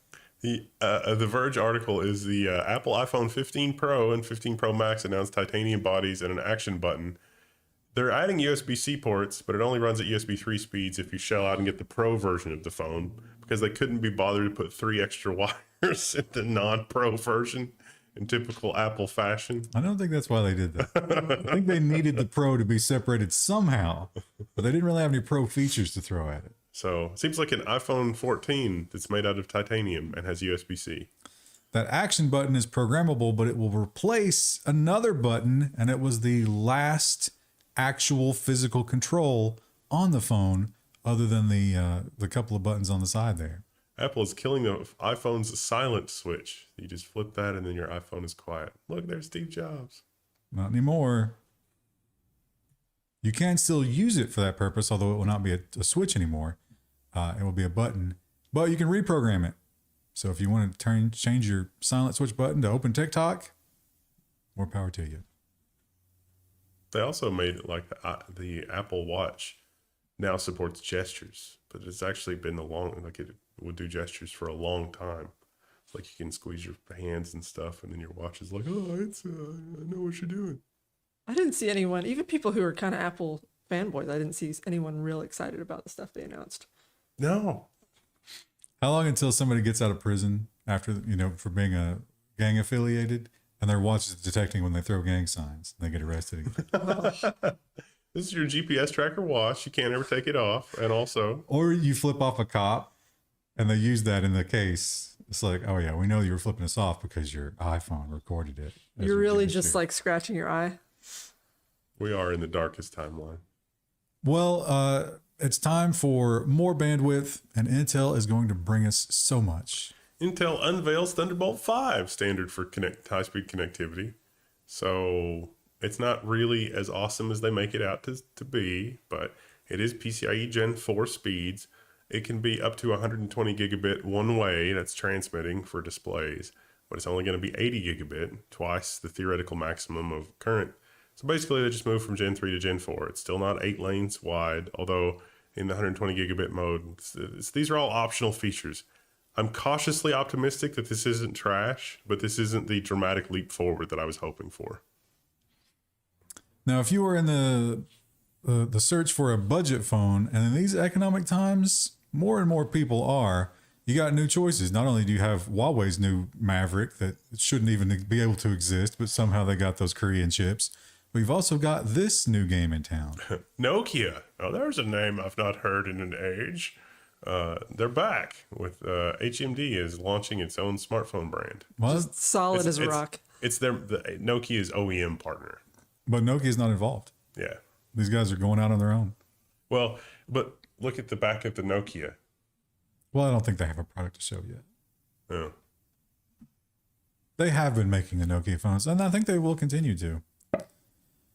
And I should have sorted this one slightly differently because this is what I was just talking about. The South Korean chips that just somehow, nobody knows how, made their way over to China. South Korea's Hynix is looking into how its chips got into Huawei's controversial smartphone.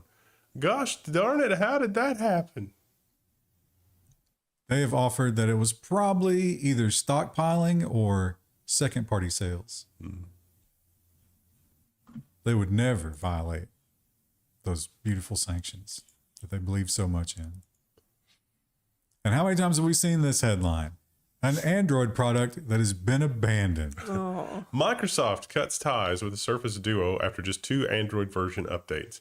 Surface Duo 2 has got updates coming for another year, but that's the end of the life for the original Surface Duo. This is a dual screen Android device, not a folding screen. It seems like folding screen devices are doing better than dual screen devices, which seems like madness to me, but I guess the market has spoken.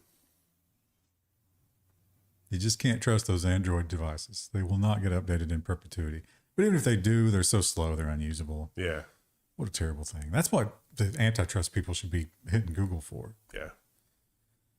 And it's going to be bad news for some indigenous cultures because they could be standing in the way of progress, and I suspect that will not be tolerated.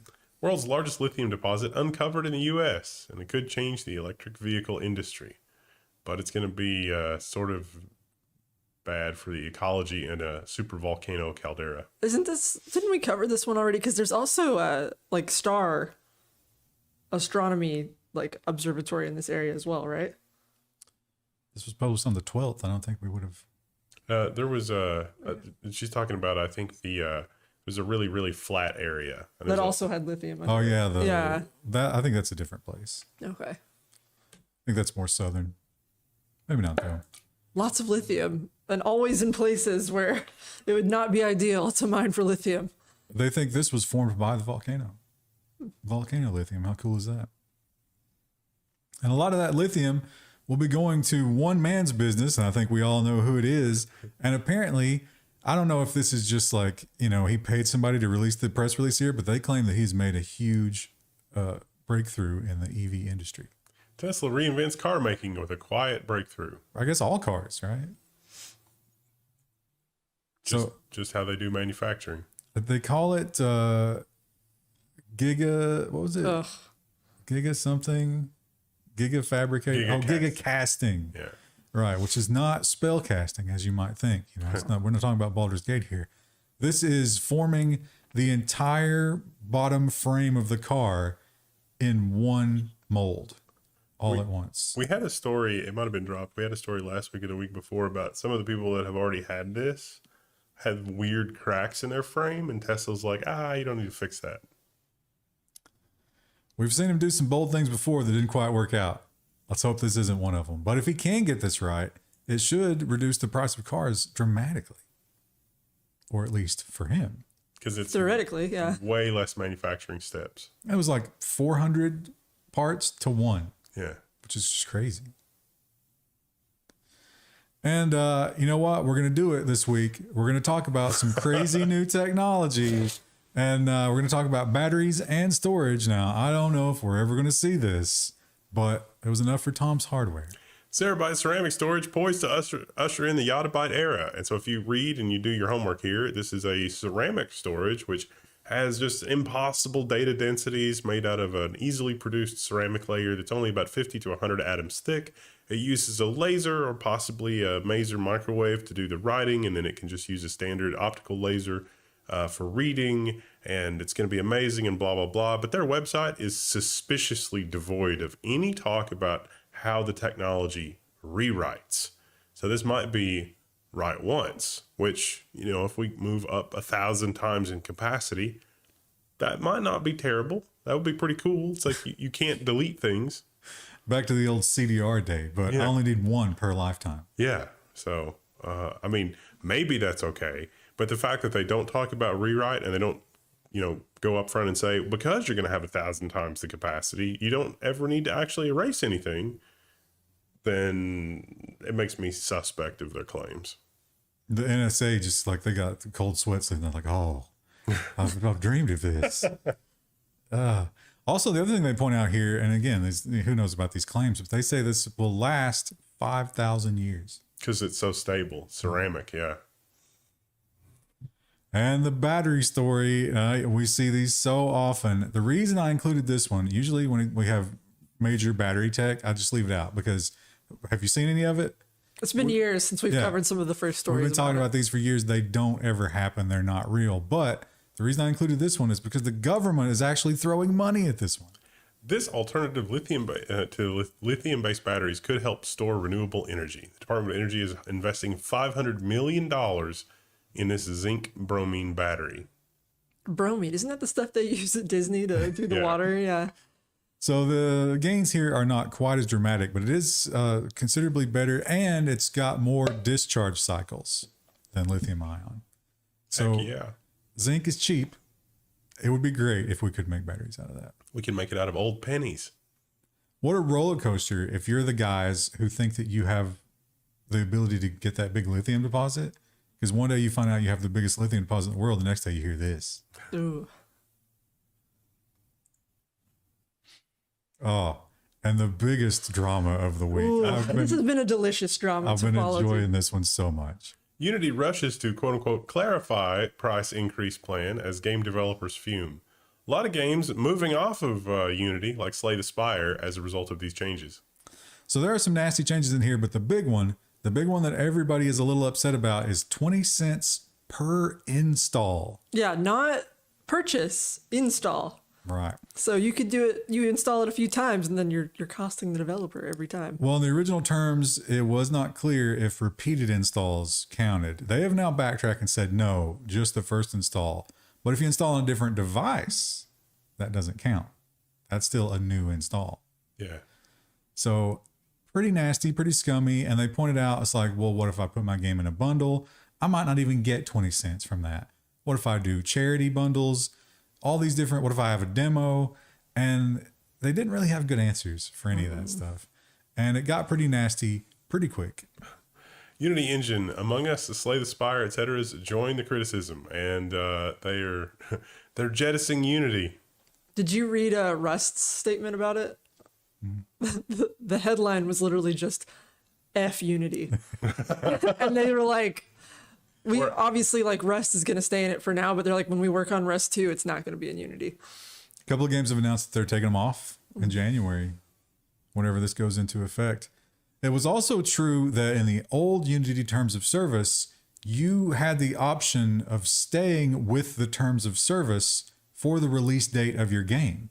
So if Unity changed the terms later, you could be like, no, I'm going to stick with the terms of service when I release my game because I haven't changed anything since then. And you can't just change the rules later on. But then they changed the rules about that. Unity silently deletes GitHub repository that tracks terms of service changes and updated its license. What did the update include? They got rid of the language that says you can use the older version of the terms of service as long as your game was released before then. And this is just gone entirely now. You can't go back and look at any of the old stuff. I mean, you can in the archives, but not on the official site. And we start to find out some nasty little details that maybe these guys knew the backlash was coming. Unity bosses sold stock ahead of scummy dev fees announcement. Also, Microsoft is not going to pay them for the Unity change. Like, it'll be interesting to see how this was like, oh yeah, Microsoft, you don't have to, because Game Pass and everything else. Well, they were like, no, Microsoft and other people like that, if they're on the Game Pass, they'll pay it. And I'm like, did you talk to Microsoft about that, or did you just decide it? Yeah, they're claiming a lot of stuff that I don't know is necessarily going to be the case. But what could have been the ultimate driving factor here? Well, maybe this is the clue. Unity will quietly waive controversial fees if developers switch to its ad monetization service. Oh. So if you put their telemetry in your game and use that, then maybe you don't have to pay that 20 cents. And shitification of literally everything because of ads. Now, I think it's just for mobile games right now, but I'm sure they're working on yeah. something for a desktop as well. There's a competitor, AppLovin, which is apparently way more popular, and they're probably trying to get rid of that. Imagine you're playing Phasmophobia and the ghost has started hunting and you're trying to run to a hiding spot and you get a little pop-up ad. It's bad.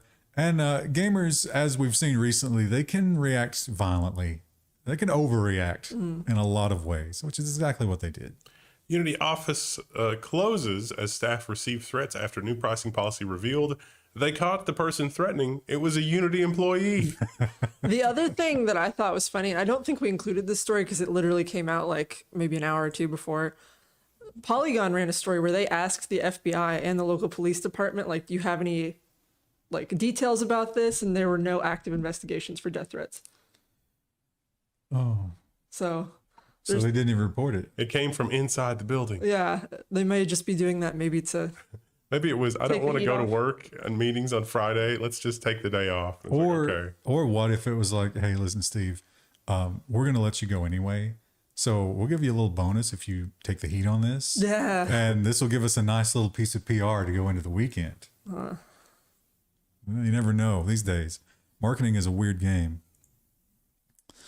And so is recruiting. It's hard to find good talent, but when you are in a spot where you're like, yeah, we're never going to hire anybody ever again, you don't need the marketing or the recruiting team. Google lays off hundreds on its recruiting team. Why would you do that? Unless you weren't planning on hiring anybody anytime soon. Or unless you're going to let AI screen everybody from now on. Holographic banana candidates in column 1. We also have some ex-Google employees whose opinion is very sought out right now because we have the big antitrust concern, and they have knowledge about what really happened. Ex-Google executive acknowledges aggressively seeking exclusive mobile deals. He has just been subpoenaed. We may have done that just a little. So that stuff they denied, and they said that, no, the mobile companies used it because it's the best. Well, he disagrees. He says that a big part of his job was making sure that they agreed to it. And activist investing, that is a problem in our society, isn't it? Because the company is not trying to be the best that they can be. They're just trying to make line go up in the short term.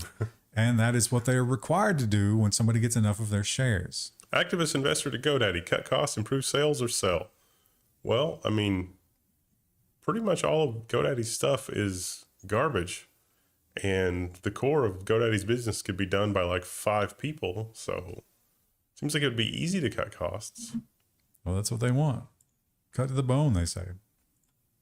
They also resell Office 365 in a way that makes it almost impossible to move the tenant to a normal Office 365 tenant. And it's bad. It's so bad. There's a couple people I know that bought the GoDaddy Office 365 tenant and had such a bad experience that there's no convincing them that Azure is not as unreasonable. Well, we have a lot of unions. Of course, we got the big auto workers union making some noise. I don't think we included a story about that. It's technology, but it's not super technology related. But over in the entertainment world, more and more we're seeing this. Marvel's VFX workers vote to unionize in a historic landslide victory. For that number of employees. We found out that Disney's non-Marvel people already did this. And I guess the Marvel people are special somehow, so they get their own thing, and they're doing it too. I think, and I'm not sure if this is 100% how it works, but like they have their core team of animators for those kind of movies, but then they outsource a lot of like stuff to other smaller studios, and a lot of those haven't unionized yet.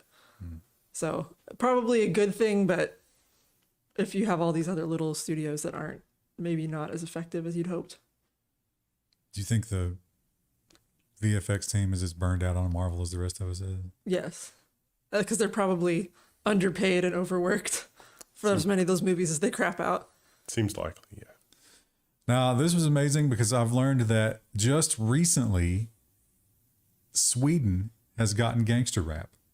Really? They never had it before, but now they do, and they are using their local companies in the committing of crimes. Swedish criminal gangs using fake Spotify streams to launder money. Interestingly. So you can take your poorly or ill-gotten gains, you turn that into Bitcoin, you use that Bitcoin to pay the click farmers, and the click farmers farm your Spotify tracks, which then Spotify pays you clean money. Wow. Brilliant. That's a lot of... I saw there was a graph that was going around earlier this week online, and I think Spotify pays you it's like a very tiny fraction of a cent for every 500 plays. They point out $1 million would get you like $2,000, or 1 million plays would get you like $2,000. Yeah. Tough to make money in that field, huh? Yeah. I don't remember Snoop Dogg was talking about that. Yeah. I think the best one on the graph I saw was Tidal, but it was still a fraction of a cent. I think it was 70 plays to get that amount too. That's wild. Well, it's easy to get them though, because it's just a click farm. Yeah. Somebody in China or Korea or someplace doing it. Well, the big story in security this week for sure was Las Vegas. They got hacked bad, and it seemed like it affected everybody all at once, which begs questions of how are they all tied together? Hackers claim it only took a 10-minute phone call to shut down MGM resorts. The ransomware reportedly used social engineering tactics to hack the international hotel chain. Took out a lot of their reservations and stuff, all the slot machines. How much are you losing per minute if all of your slot machines are down? Way more than $15 million. That's a lot. And Caesars apparently saw the writing on the wall and took some steps. Caesars reportedly paid millions to stop the hackers from releasing its data. Disturbing. Thereby ensuring that they will be attacked again because they paid it. And we find out that we've had some password stealers just floating around and never being caught for years. Password stealing Linux malware served for 3 years and no one noticed. This is one of those package managers. And if you went to it, sometimes it would shuttle you off to a different service, give you a bad one, and it would steal all your keys. freedownloadmanager.org. Don't go there. What sucks is that there was actually a legit, this wasn't all bad. It would only redirect you to the illegitimate one, 1 out of 4 times or Tough to catch, yeah. Yeah, so. And it probably had a detection suite. So if it found things that a security researcher might be running, it would be like, oh, don't send them to the bad domain. Yeah. Treat them well. And one of the big problems we have here in America right now is shoplifting. It's actually getting kind of crazy. We're getting some stores where just lock everything up and basically you have to have a personal shopper. I don't understand how that's a business model. But there was one company that said, don't worry, we've got all the solutions. Zara finds shoplifters outsmarted its new security system. So what this thing does is it puts an RFID chip either in the tag of your clothing or hidden somewhere in the fabric. So now the criminals just figured out where those locations are, pop them out, and it's way easier than the magnetic one. They also point out that the alarm would go off all day long because someone would buy something online and return it to the store. And it had it sewn in. Still had the chip, hadn't been deactivated. How annoying is that if you work at a Zara? What's wrong with the ink tag system? I mean, I know it's annoying probably when you have to go through a lot of clothes, but that's always what they did bulky before. And it costs more. Yeah. Well, but also the criminals have those tools. Like, it's pretty to easy to remove get it. that. Yeah. So, But how easy is it to do it in the middle of the store when there's employees walking around? well, there's plenty of body cam videos you can watch that show people getting busted. Oh, I forgot you went through that phase where you like watched, was it shoplifting? Oh, no, that was videos? the shoplifting subreddit. And that was fascinating because the people were so proud of it. Yeah.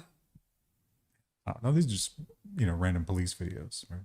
Yeah. They'll find the person. They're like, I think you've been shoplifting. And they're like, no, what are you talking about? I don't know shoplifting. And then they search their shoe and they got like all those tools for. Yeah, just down in there. No, those are someone else's. They just fell in there.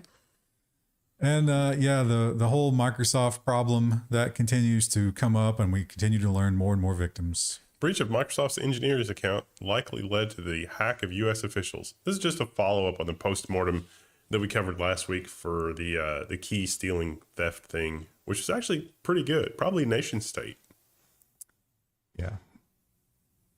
Don Bacon. Sorry. Oh, what a name. They got him.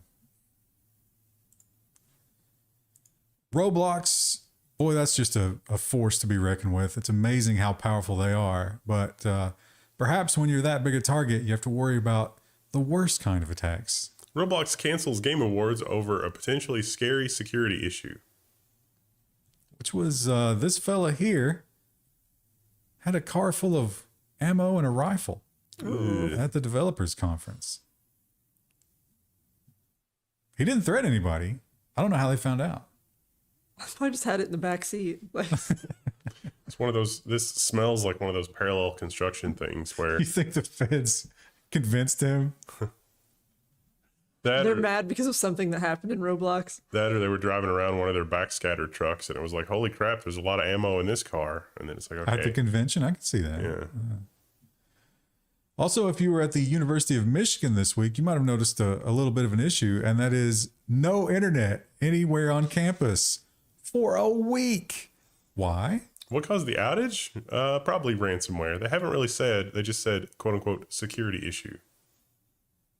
So they pulled the plug immediately, and hopefully it worked. But can you imagine a week on a college campus these days with no internet? It wasn't, there was so much that depended on that too, because like their phone service in the dorms, like students and parents being able to talk to one another, not through a cell phone. They described, like a zombie apocalypse scenario where people were, emerging out of the dorms, holding up their phones, Like, what's going on? just stumbling around into each other. It would be annoying because like your email, and then we use something like Blackboard or, whatever you use to log in to do your assignments. You basically wouldn't be able to do much unless just go to lectures. Can't do anything. I bet there was a lot of, there's probably going to be, in 9 months, there's probably going to be a wave of births. No Wi-Fi babies. And maybe some of that's on video. If these people were dumb enough to use Wise cameras, don't do it. Your Wise webcam might have let other owners peek into your house. So some Wise security cameras reported they were briefly able to see feeds from other cameras that they didn't own or recognize. And then Wise just turned it all off. And it's like, hey, it's just a caching issue. We've got it fixed. It's like, do you though? Do you? So That doesn't really inspire confidence. it might serve you the cache from the previous visitor, which would then show you all of their cameras. The same thing might happen to you. Pretty big problem. So if you don't use it, you're secure. Got it. Yeah. And the NSO group is still out there hunting for bugs and trying to exploit them. And it's a cat and mouse game. This week, the cat got one. Apple fixes 0-day bugs used to plant the Pegasus spyware. Some of them that we know of. Probably not all of them. It's amazing that they're allowed to exist, right? I mean, for sure, the intelligence agencies are running them and protecting them, right? Well, I mean, if it's that good, our intelligence service should be working for Apple for free to help them harden their stuff, and Google and anybody else that makes products that have that many users. That's the last thing they want. Yeah. I mean, it's the last thing they want, but that is the thing that's the best interest for humanity. Well, I don't think this software is in the best interest of humanity. I really don't get this one. I don't want to judge you if you're into this, but just be careful who you register with. Maker of quote-unquote smart chastity cage left users' emails, passwords, and locations exposed. What is this stock image? I am pretty sure that this does not need to be a smart device. How else are you going to do it long distance? You just going to call them up and take their word for it? No. They'll cheat.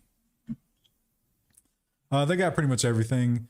GPS coordinates. Ooh. Why would this app need to record GPS coordinates? That's the hot new thing to do, right? It's hot. And oh right, yes. The this one is, there's a lot of secrecy here. We don't know where and we don't know how, but we know that somebody got into some power stations. Channel-linked hackers are in the power grid again.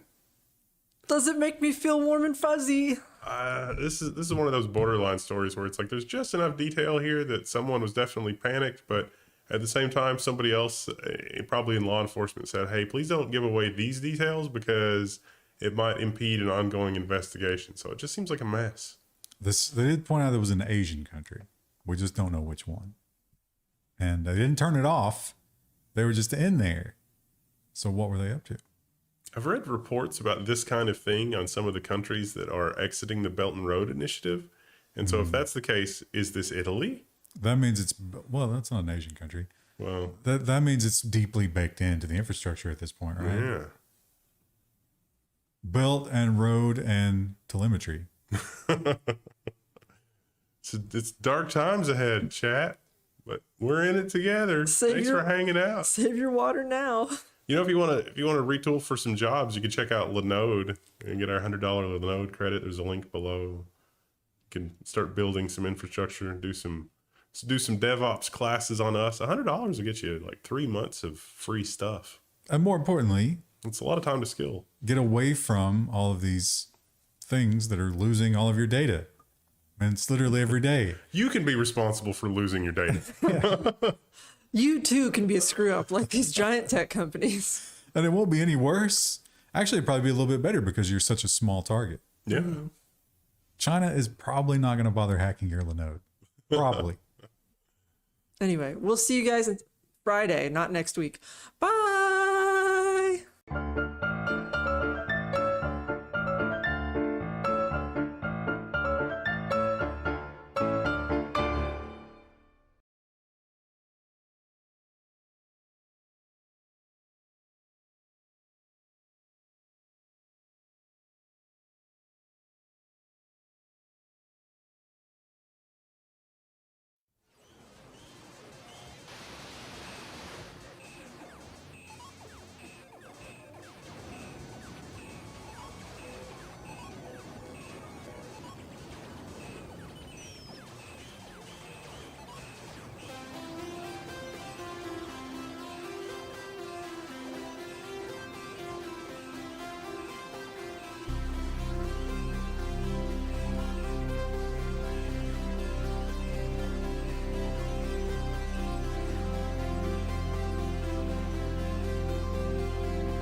Kids outside, the sky is blue, there are monsters in the spare bedroom. Kids grow up, move away, close the plane in the mall. Kids outside, the parents too, kids get high in the spare bedroom. We grow up, move away, the season pass, but the monsters stay.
Another night getting high in your dad's car. I think maybe we're bigger than we think we are.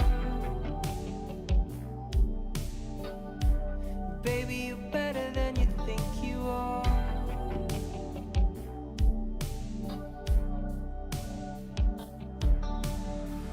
I just wanna have a heart worth breaking. That's all I really wanna say. I'm sorry, my hands are shaking. I don't know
disembarking on an avalanche from butterfly wings. Stole my last chance from faded dream. When it's gone, wherever you land, sing your song. Take this dance, avalanche.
just a quote to say.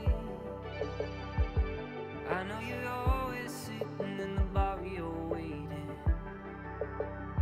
I know that there will come a day when it'll be easier to fly away than it will be to stay.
Dream in my suitcase hard. I sleep where I can, wake up in the dark. I keep on moving till I find that spark. I got a dream in my suitcase hard.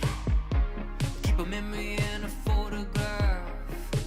When times are good, good times don't last. I keep on moving through and moving past, but I got a memory in a photograph.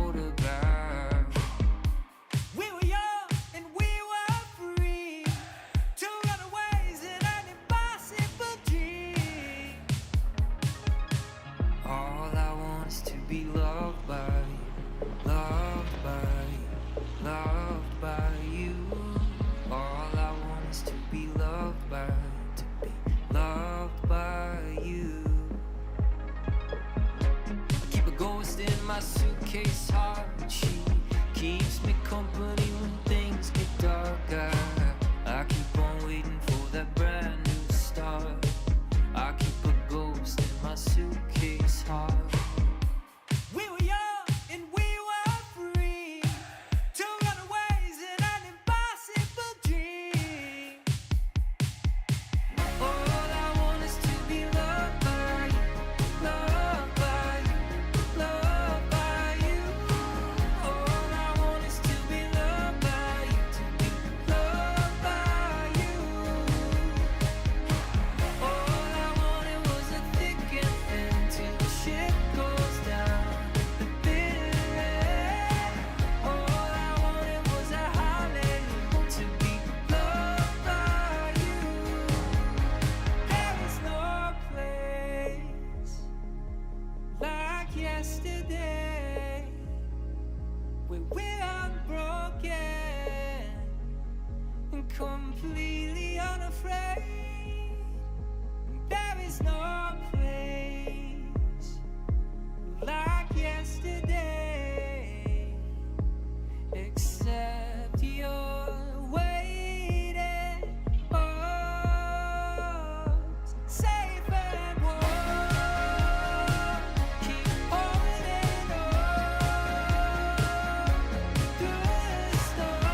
She got a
Took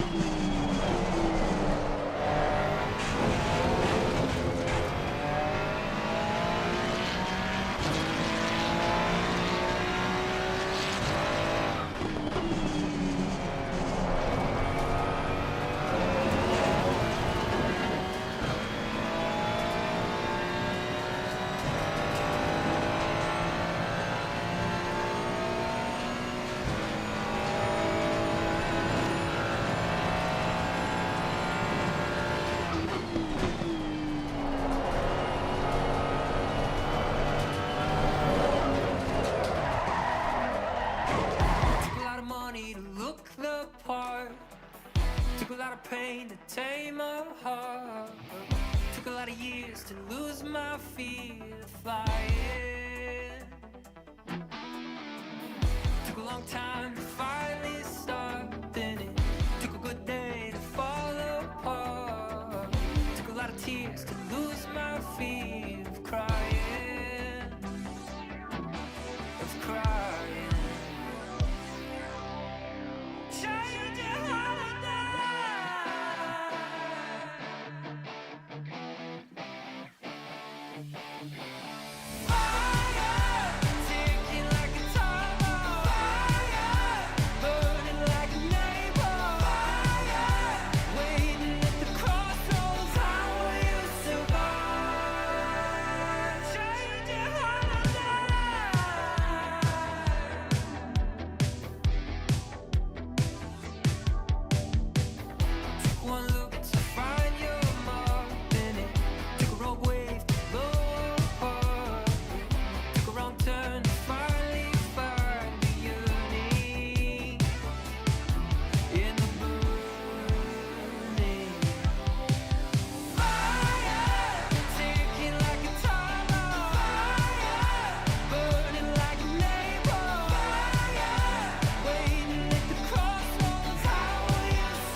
picture of your life, put it on your bedroom wall, check on it from time to time, make sure that you don't lose heart.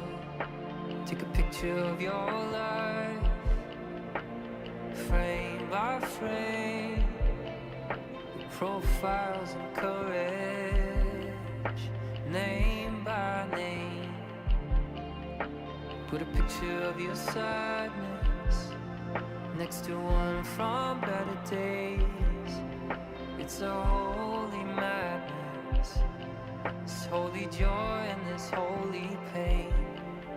You came to bum a smoke, we stayed together as the seasons passed, and you left with a story and a shoebox of photographs.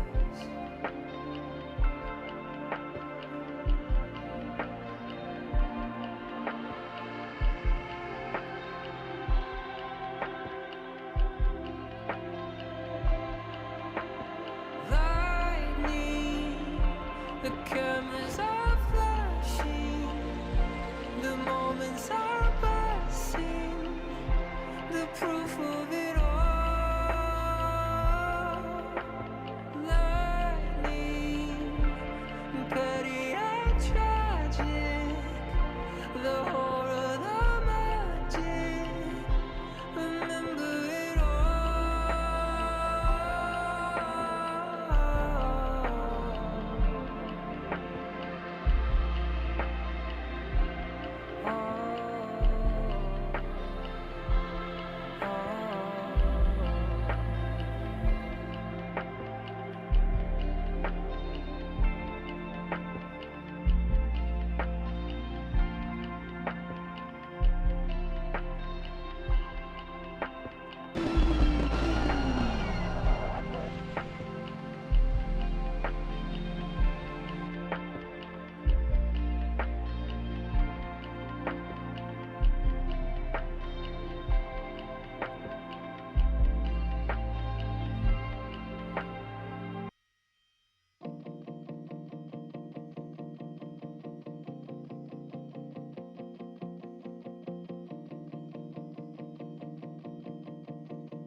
Souvenirs of pioneers, proof that the West was one.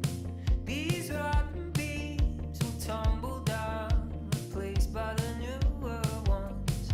Were we fine gunfighters in another time? Were we celebrated riders after the war? After the war, and history repeats itself.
the fool who got lucky. You were the fool who flew straight. So now you're gone, now you're gone.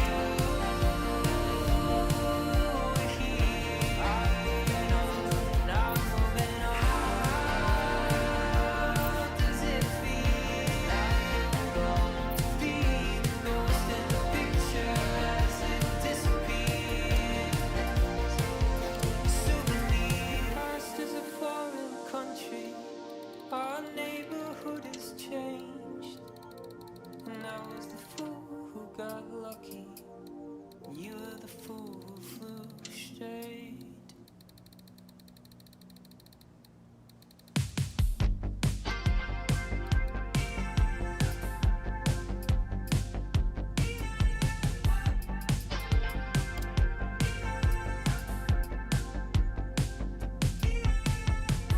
One year closer to my death still.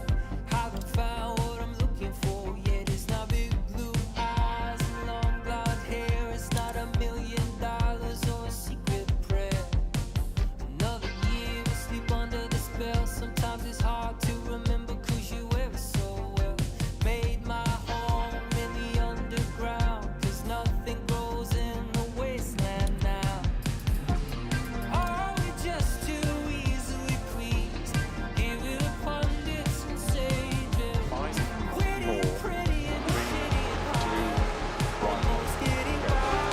40, 3 right, open 6, very long, tightens 15, 5 right, slow in 40, turn square left, don't cut, opens and tightens 2 left, 110, uphill,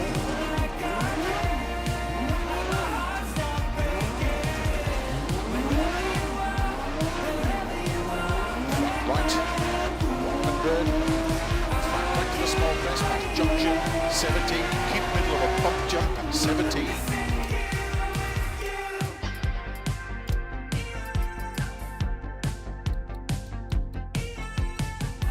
Broke down on the 101, just bad luck with me. left, into 6 right, extra long, 100, keep left of a small crest, 80, 6 left of a jump, keep in, slow in 100, keep middle of a crest, 30, short, 3 right, and keep left into 3 right long, don't cut, tightens, open hairpin right, Almost getting by, almost getting by. 5, 4, 3, 2, 1, go, 40, 3 right, open 6, very long, tightens 15, 1 right, slow in 40, turn square left, don't cut, opens and tightens 2 left, 110, uphill, flat right, 100, flat right to the small crest, past junction, 70, keep middle of a bump jump, 70, flat left into 6 right, extra long, 100, keep left of a small crest, 80, 6 left of a jump, keep in, slowly 100, keep middle of a crest, 30, short, 3 right, and keep left into 3 right long, don't cut, tightens, open hairpin right, 3 left, keep right of a small bump, 50, keep left of a crest, 50, 4 right, keep left of a 60, flat right, into flat left of a jump, 60 of a long crest, 90, 6 right of a crest, 60, caution, 5 left of a crest long, tightens of a crest, 80, 6 left of a small crest, 50, 6 left of a bump, 60, 6 right long, of a crest, stay middle of 130, 6 left, extra long, tightens 70, right and tightens, don't cut of a dip, and 6 left, extra long, tightens 4, slowing, keep right of a 60, 4 left, tightens, into turn 3 right, don't cut, 60, keep left of a small crest and dip, 3 right, tightens of a crest, 50, 1 right of a crest, 70, 3 left of a crest, pass lay by, opens, 50, 6 right long, and 6 left long, to keep middle of a jump,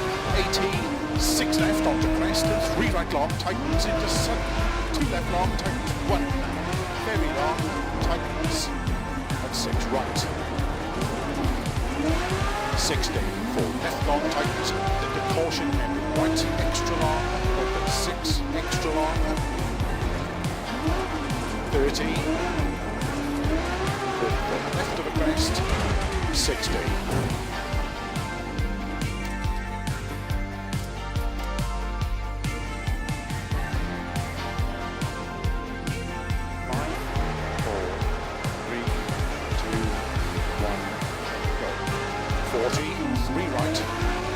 Six, very long, tightens 15, back right, slow in 40, turn square left, don't cut, opens and tightens, 2 left,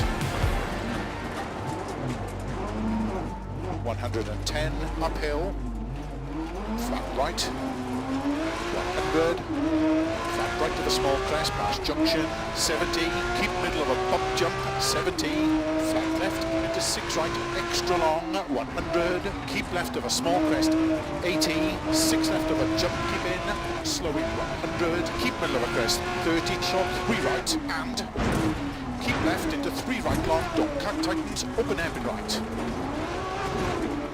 3 left, keep right of a small bump, 50, keep left of a crest, 50, 4 right, keep left of a 60, flat right, into flat left of a jump, 60 over long crest, 90, 6 right of a crest, 60, caution, 5 left of a crest long, tightens of a crest, 80, 6 left of a small crest, 50, 6 left of a bump, 60, 6 right long of a crest, stay middle of 130, 6 left, extra long, tightens, 70, 3 right, tightens, don't cut of a dip, and 6 left, extra long, tightens, 4, slowing, keep right of a 60, 4 left, tightens, to turn 3 right, don't cut, 60, keep left of a small crest, and dip, into 3 right, tightens of a crest, 50, 5 right of a crest, 70, 3 left of a crest, past lay-by, opens, 50, 6 right long, and 6 left long, to keep middle of a jump, 80, 6 left onto crest, and 3 right long, tightens into sudden, 2 left long, tightens 1, very long, tightens, and 6 right, 60, 4 left long, tightens, into caution, hairpin right, extra long, open 6, extra long, 30, 4 left of a crest, 60, 6 right, into 3 left long, keep in, and 4 left long, tightens, into 3 right long, tightens 2, keep in, into 3 left, opens 100, keep left of a jump, and 6 right, 50, 34 left of a crest long, 70, right, into 6 left long of a crest, 50, keep middle of a jump, 70, 6 right, extra long of a crest, keep in, right puncher, 130, logs, caution, 4 left, tightens of a crest, slow in 70, 3 left, tightens of a crest, to sudden, 3 right long, don't cut. I meant to say I love you, but instead I said goodbye.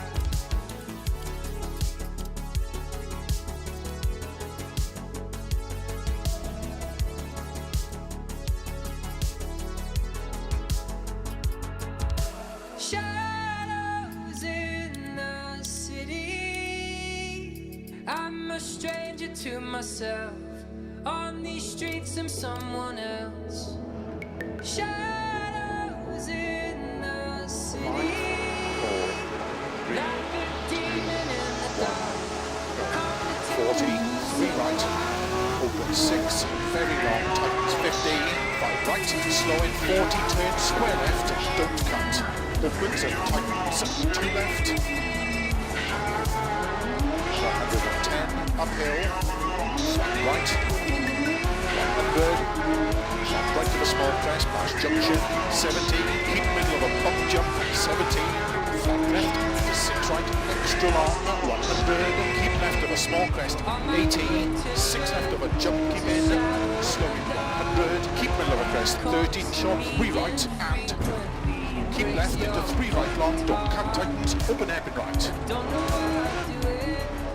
left, keep right of a small bump, 50, keep left of a crest, 50, 4 right, to keep left of a 60, flat right, into flat left of a jump, 60 over long crest, 90, 6 right of a crest, 60, caution, 5 left of a crest long, tightens of a crest, 80, 6 left of a small crest, 50, 6 left of a bump, 60, 6 right long, of a crest, stay middle of 130, 6 left, extra long tightens, 70, right tightens, don't cut to the dip, and 6 left, extra long tightens, 4, slowing, keep right of a 60, 4 left tightens, turn 3 right, don't cut, 60, keep left of a small crest and dip, 3 right tightens of a crest, 50, right of a crest, 70, 3 left of a crest, opens, 50, 6 right long, and 6 left long, to keep middle of a jump, 80, 6 left on the crest, 3 right long, tightens into sudden,